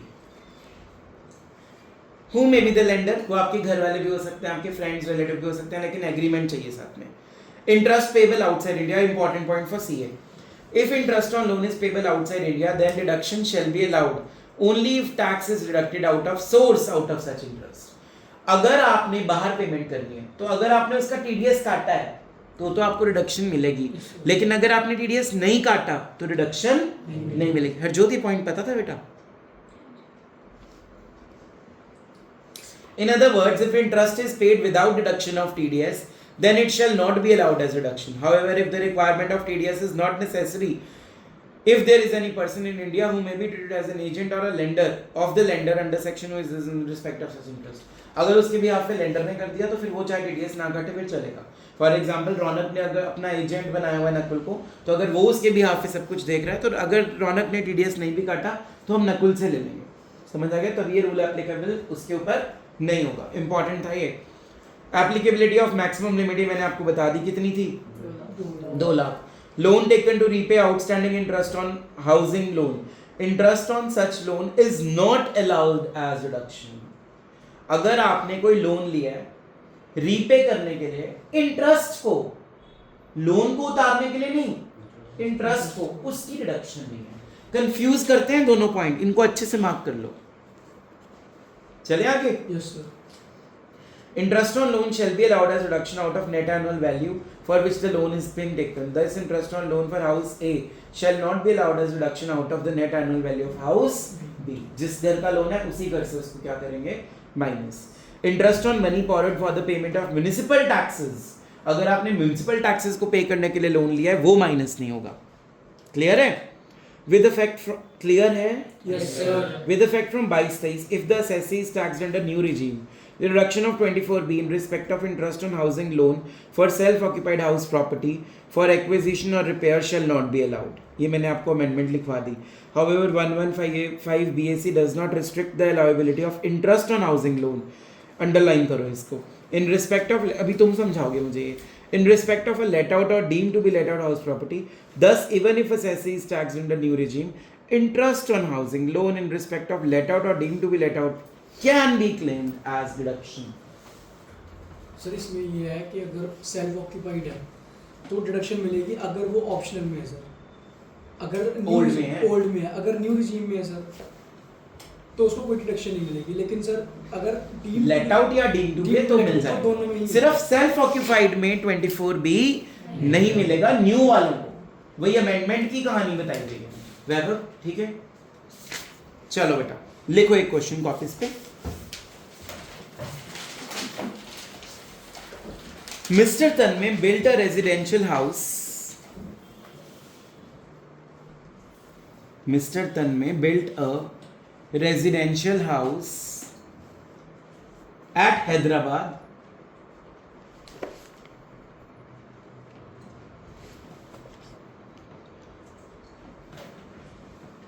for the completion of a house. He took a loan of 20 lakhs.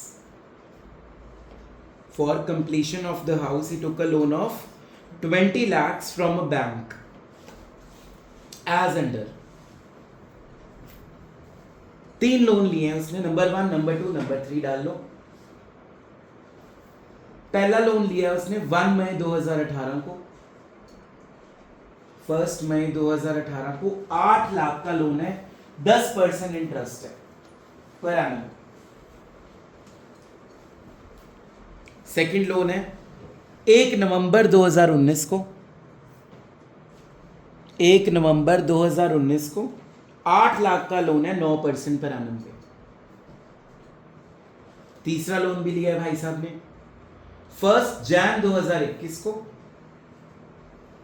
4 lakh का लोन है 8% पर एनम पे. Paragraph change. House was completed in October 2021.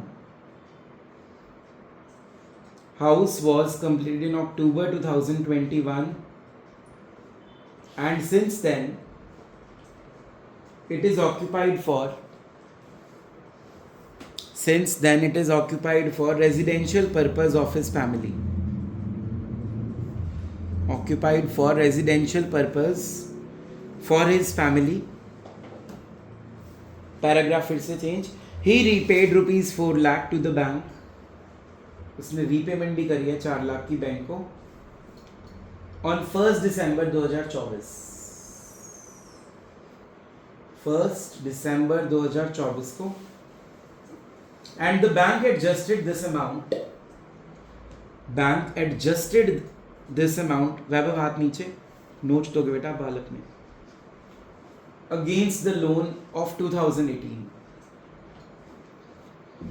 Time bed तो नहीं हो गया पहला लोन? नहीं हुआ. 3 साल से ऊपर नहीं हुआ. 18-24.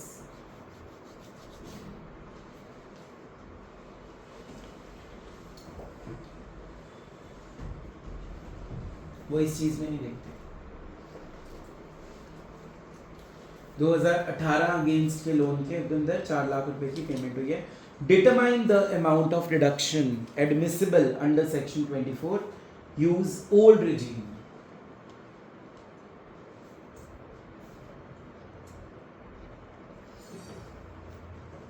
पहले तो बताओ बेटा, घर 5 साल में कंप्लीट हो गया. पहला लोन कब लिया गया? पहले मई में है. 1 मई 2018. तो इसका 31 मार्च शुरू होगा देखना. 31 मार्च 2019 अगले साल से देखते हैं ना 5 साल. करंट फाइनेंशियल ईयर का जब खत्म होता है तो 19 20 20 21 22 22 घर कब कंप्लीट हो रहा है तो हो गए 5 साल हो गए तो सर्टिफिकेट भी मिल गया आपको ठीक है तो मतलब प्री कंस्ट्रक्शन के लिए एलिजिबिलिटी है अब मुझे बताओ बेटा घर कंप्लीट की डेट क्या है अक्टूबर 2000 अब तू बताएगा नहीं कुछ खड़ा हो जा क्या डेट होगी इस 31 मार्च 2021 शुक्र है 31 मार्च 2021 तक का सारा इंटरेस्ट क्या है प्री कंस्ट्रक्शन क्या है तो पहले हम प्री कंस्ट्रक्शन निकालते हैं पहला लोन बताओ कितने का बेटा 8 लाख का है 10% पर एनम कब लिया था मैंने लोन 1 मई 2018 देखो कैसे निकालना है 1 मई 2018 से लेके 31 मार्च 2019 1 अप्रैल 2019 से लेके 31 मार्च 2020 1 अप्रैल 2020 से लेके 31 मार्च 2021 आ गया प्री कंस्ट्रक्शन की डेट आ गई देखो आप बाद में भी लिख सकते हो आ गई डेट प्री कंस्ट्रक्शन की कितने का लोन है हरजोत कौर 80,000 इंटरेस्ट बन गया साल का पर पहले साल 80,000 लगाएंगे कितना लगाएंगे बेटा मई जून जुलाई अगस्त सितंबर अक्टूबर नवंबर दिसंबर जैन फेब मार्च कितने मंथ्स हुए निकालो पहले साल का कितना आ रहा है 73 प्रॉपर बताना राउंड ऑफ नहीं करना कितने 3 हैं तीनों साल के इंटरेस्ट को ऐड करके बताओ टोटल अमाउंट फर्स्ट लोन का आ गया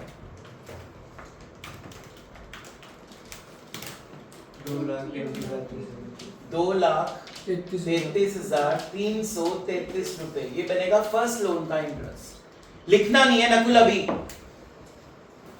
समझ आ गया यहाँ तक सेकंड लोन तक में डेट क्या बेटा 1 November 2019 तो 1 नवंबर 2019 से लेके 31 मार्च 2020 1 अप्रैल 2020 से लेके 31 मार्च 2021 आगे हुई डेट प्री कंस्ट्रक्शन की बताओ लोन कितने का है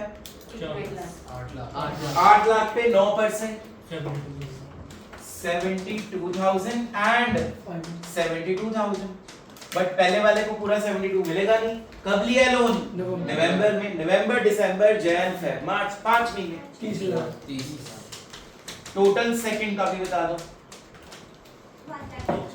1,02,000 ये सेकंड लोन का इंटरेस्ट आ गया समझ आ रहा है सबको साथ साथ बोलते नहीं अब निकालते हैं थर्ड लोन कब लिया निकुंज 1 Jan 2021 1 Jan 2021 से लेके 31 मार्च 2021 आगे भी डेट कितने का लोन है कहा गया 4 लाख के ऊपर कितने परसेंट है 8% 8% कितने मंथ्स जैन फेब मार्च बोलते नहीं निकालो 8,000 तीनों इंटरेस्ट्स को ऐड करके टोटल प्री कंस्ट्रक्शन बताओ पहला आ रहा था 2 3 3 3 3 3 3 3 4 ट्रिपल 3 यस सर 3 4 ट्रिपल 3 तो आ गया मेरा प्री कंस्ट्रक्शन 3 4 ट्रिपल 3 की 4 3 ठीक है क्या ये सारी डिडक्शन एक ही बार में मिल जाएगी डिवाइडेड बाय 5 वेरी गुड तो प्री कंस्ट्रक्शन इंटरेस्ट कैसे निकालेंगे 3 4 4 टाइम्स 3 का 1/5 बोलते नहीं 6 लाख 86,000 6 6 6 6 7 यहाँ तक कोई दिक्कत 6 सर 6 8 ट्रिपल 6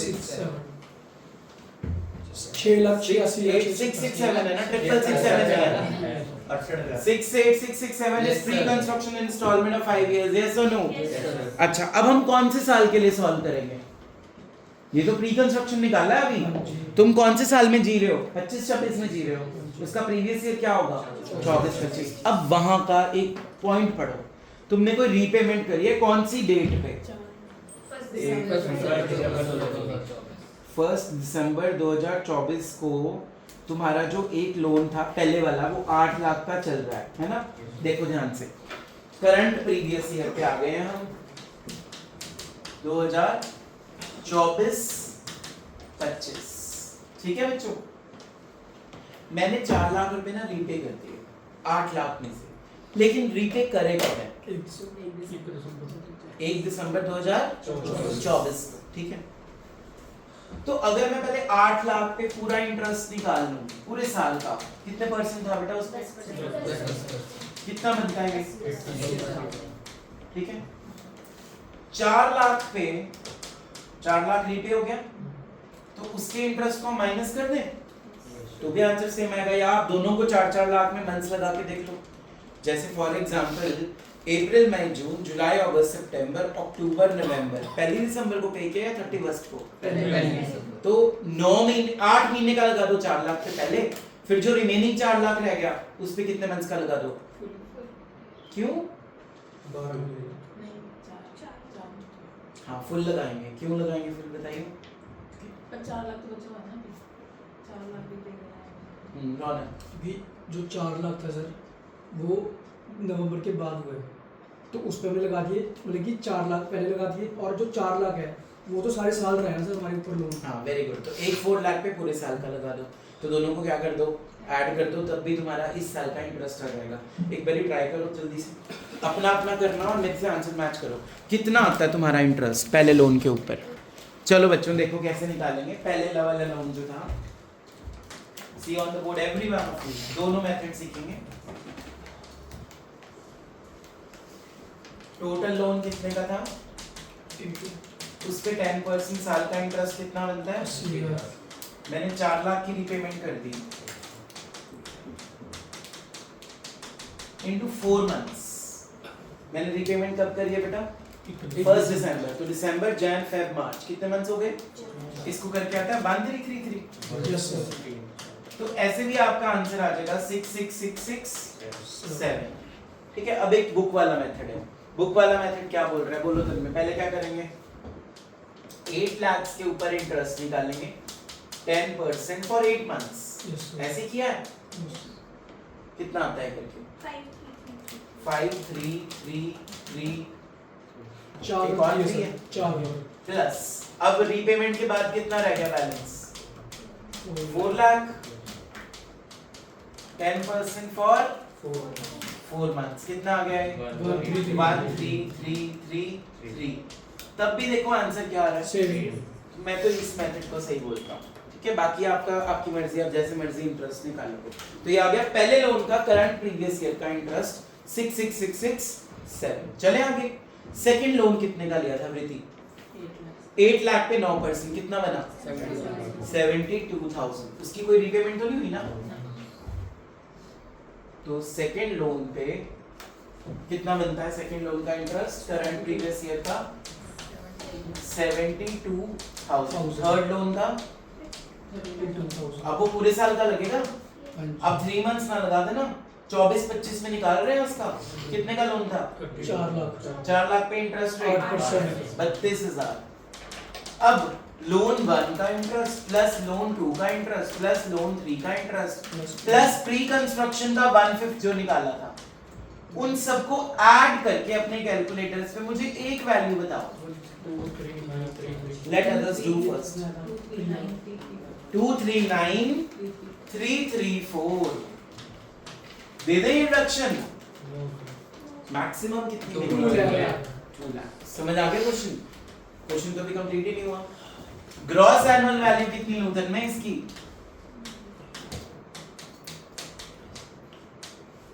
नील, क्योंकि घर कौन सा है? Self residential. क्या बोल रहे हो? सेल्फ ऑक्यूपाइड बोलना है, तो उसकी जीएबी क्या हो गई? Nil. Municipal taxes, net annual value, standard deduction under 24A, 24B, 2 lakh. 2 lakhs. तो answer is loss from house property rupees. 2 lakh. और रूल भी लिखना है नोट्स में कि हम 2 लाख से ज्यादा क्यों नहीं दे रहे, क्योंकि हमने लोन 1 अप्रैल 1999 के बाद में लिया था। समझ आ गया question? Mark this question important. एक चार्ट बनाओ 3 कॉलम्स का। आइटम्स, पहले कॉलम का नाम आइटम्स, दूसरे कॉलम का नाम डिफॉल्ट स्कीम, तीसरे कॉलम का नाम नॉर्मल स्कीम। डिफॉल्ट मतलब कौन सी स्कीम होती है? न्यू। और नॉर्मल मतलब ओल्ड, यानी कि ऑप्शनल। सबसे पहले आइटम्स में लिखो municipal taxes paid by owner. बताओ दोनों में डिडक्शन अवेलेबल है? टिक मार दो फिर दोनों में। Number 2, item number 2, interest paid. अगर लेट आउट किया है तो क्या दोनों में अवेलेबल है? Yes sir. लिखते जाना लेट आउट बोथ अवेलेबल, टिक टिक मारते जाना। तुम्हें समझ आ रहा है मैं बोर्ड पे बनाऊं? आ रहा है सर। और सेल्फ ऑक्यूपाइड में सिर्फ कहाँ अलाउड है? ओल्ड में, यानी कि नॉर्मल, यानी कि ऑप्शनल। ठीक है बच्चों? Yes sir.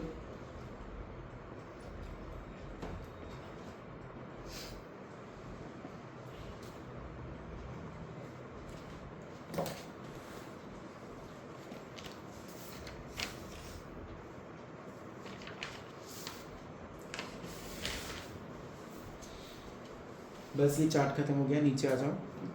In self occupied house deduction under section 24B is given owner wise, not property wise. Owner wise, not property wise. क्या मतलब है इसका? हरजोत सिंह।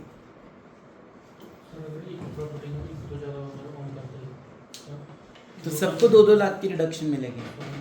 ठीक है, ऐसा तो नहीं है कि अगर कि एक ही प्रॉपर्टी को 2 लाख की रिडक्शन मिलेगी। सबको समझ आ गया? मान लो अगर रौनक, मैंने और निकुंज ने मिलके एक घर खरीदा तो 2 लाख की रिडक्शन मुझे मिलेगी, 2 लाख की रौनक को और 2 लाख की निकुंज को। ये रूल है इसका मतलब, समझ गए? उसके बाद लिखो 25A। हाँ जी, रिकवरी ऑफ अनरियलाइज्ड रेंट और arrears of rent. Recovery of unrealised rent और एरियर्स ऑफ रेंट। क्या बताया था इसका रूल? ये फाइनली ऐड होगा एंड में। Yes sir.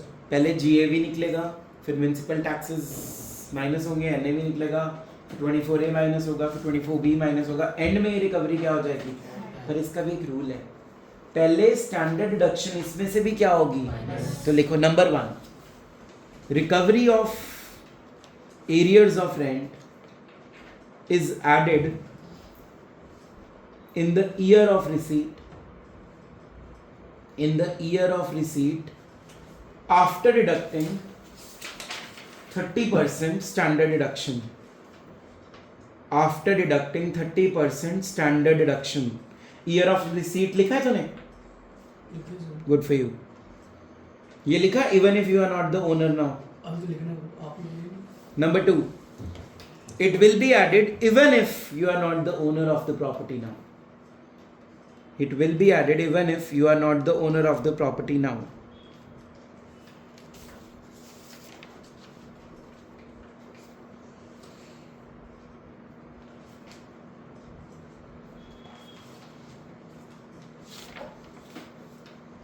Section 26, joint owner और co-ownership. Joint owner और co-ownership. हरजोत सिंह कैसे करेंगे बेटा लेट आउट के केस में? डिवाइड कर दूंगा जितना उनका शेयर होगा सर। प्रॉफिट शेयरिंग रेशियो होगी। सपोज सर एक हाउस है सर, उसमें मतलब कि 2/3 का मैं मालिक हूँ और 1/3 का ये। तो 2/3 का मालिक मतलब इन्वेस्टमेंट। अगर मान लो 3 लाख का तुमने एक प्लॉट लिया, 2 लाख निकुंज डाले, 1 लाख रौनक में, तो जितनी उनकी इन्वेस्टमेंट रेशियो होगी ना उसमें बांटेंगे फाइनल आंसर को। लिखो, हम रूल पढ़ रहे हैं लेट आउट हाउस प्रॉपर्टी का, लिखना है बेटा। Calculate the normal house property income जैसे आपको सिखाई गई है and divided into the ratio of investment among co-owners. समझ आ रहा है दीदी?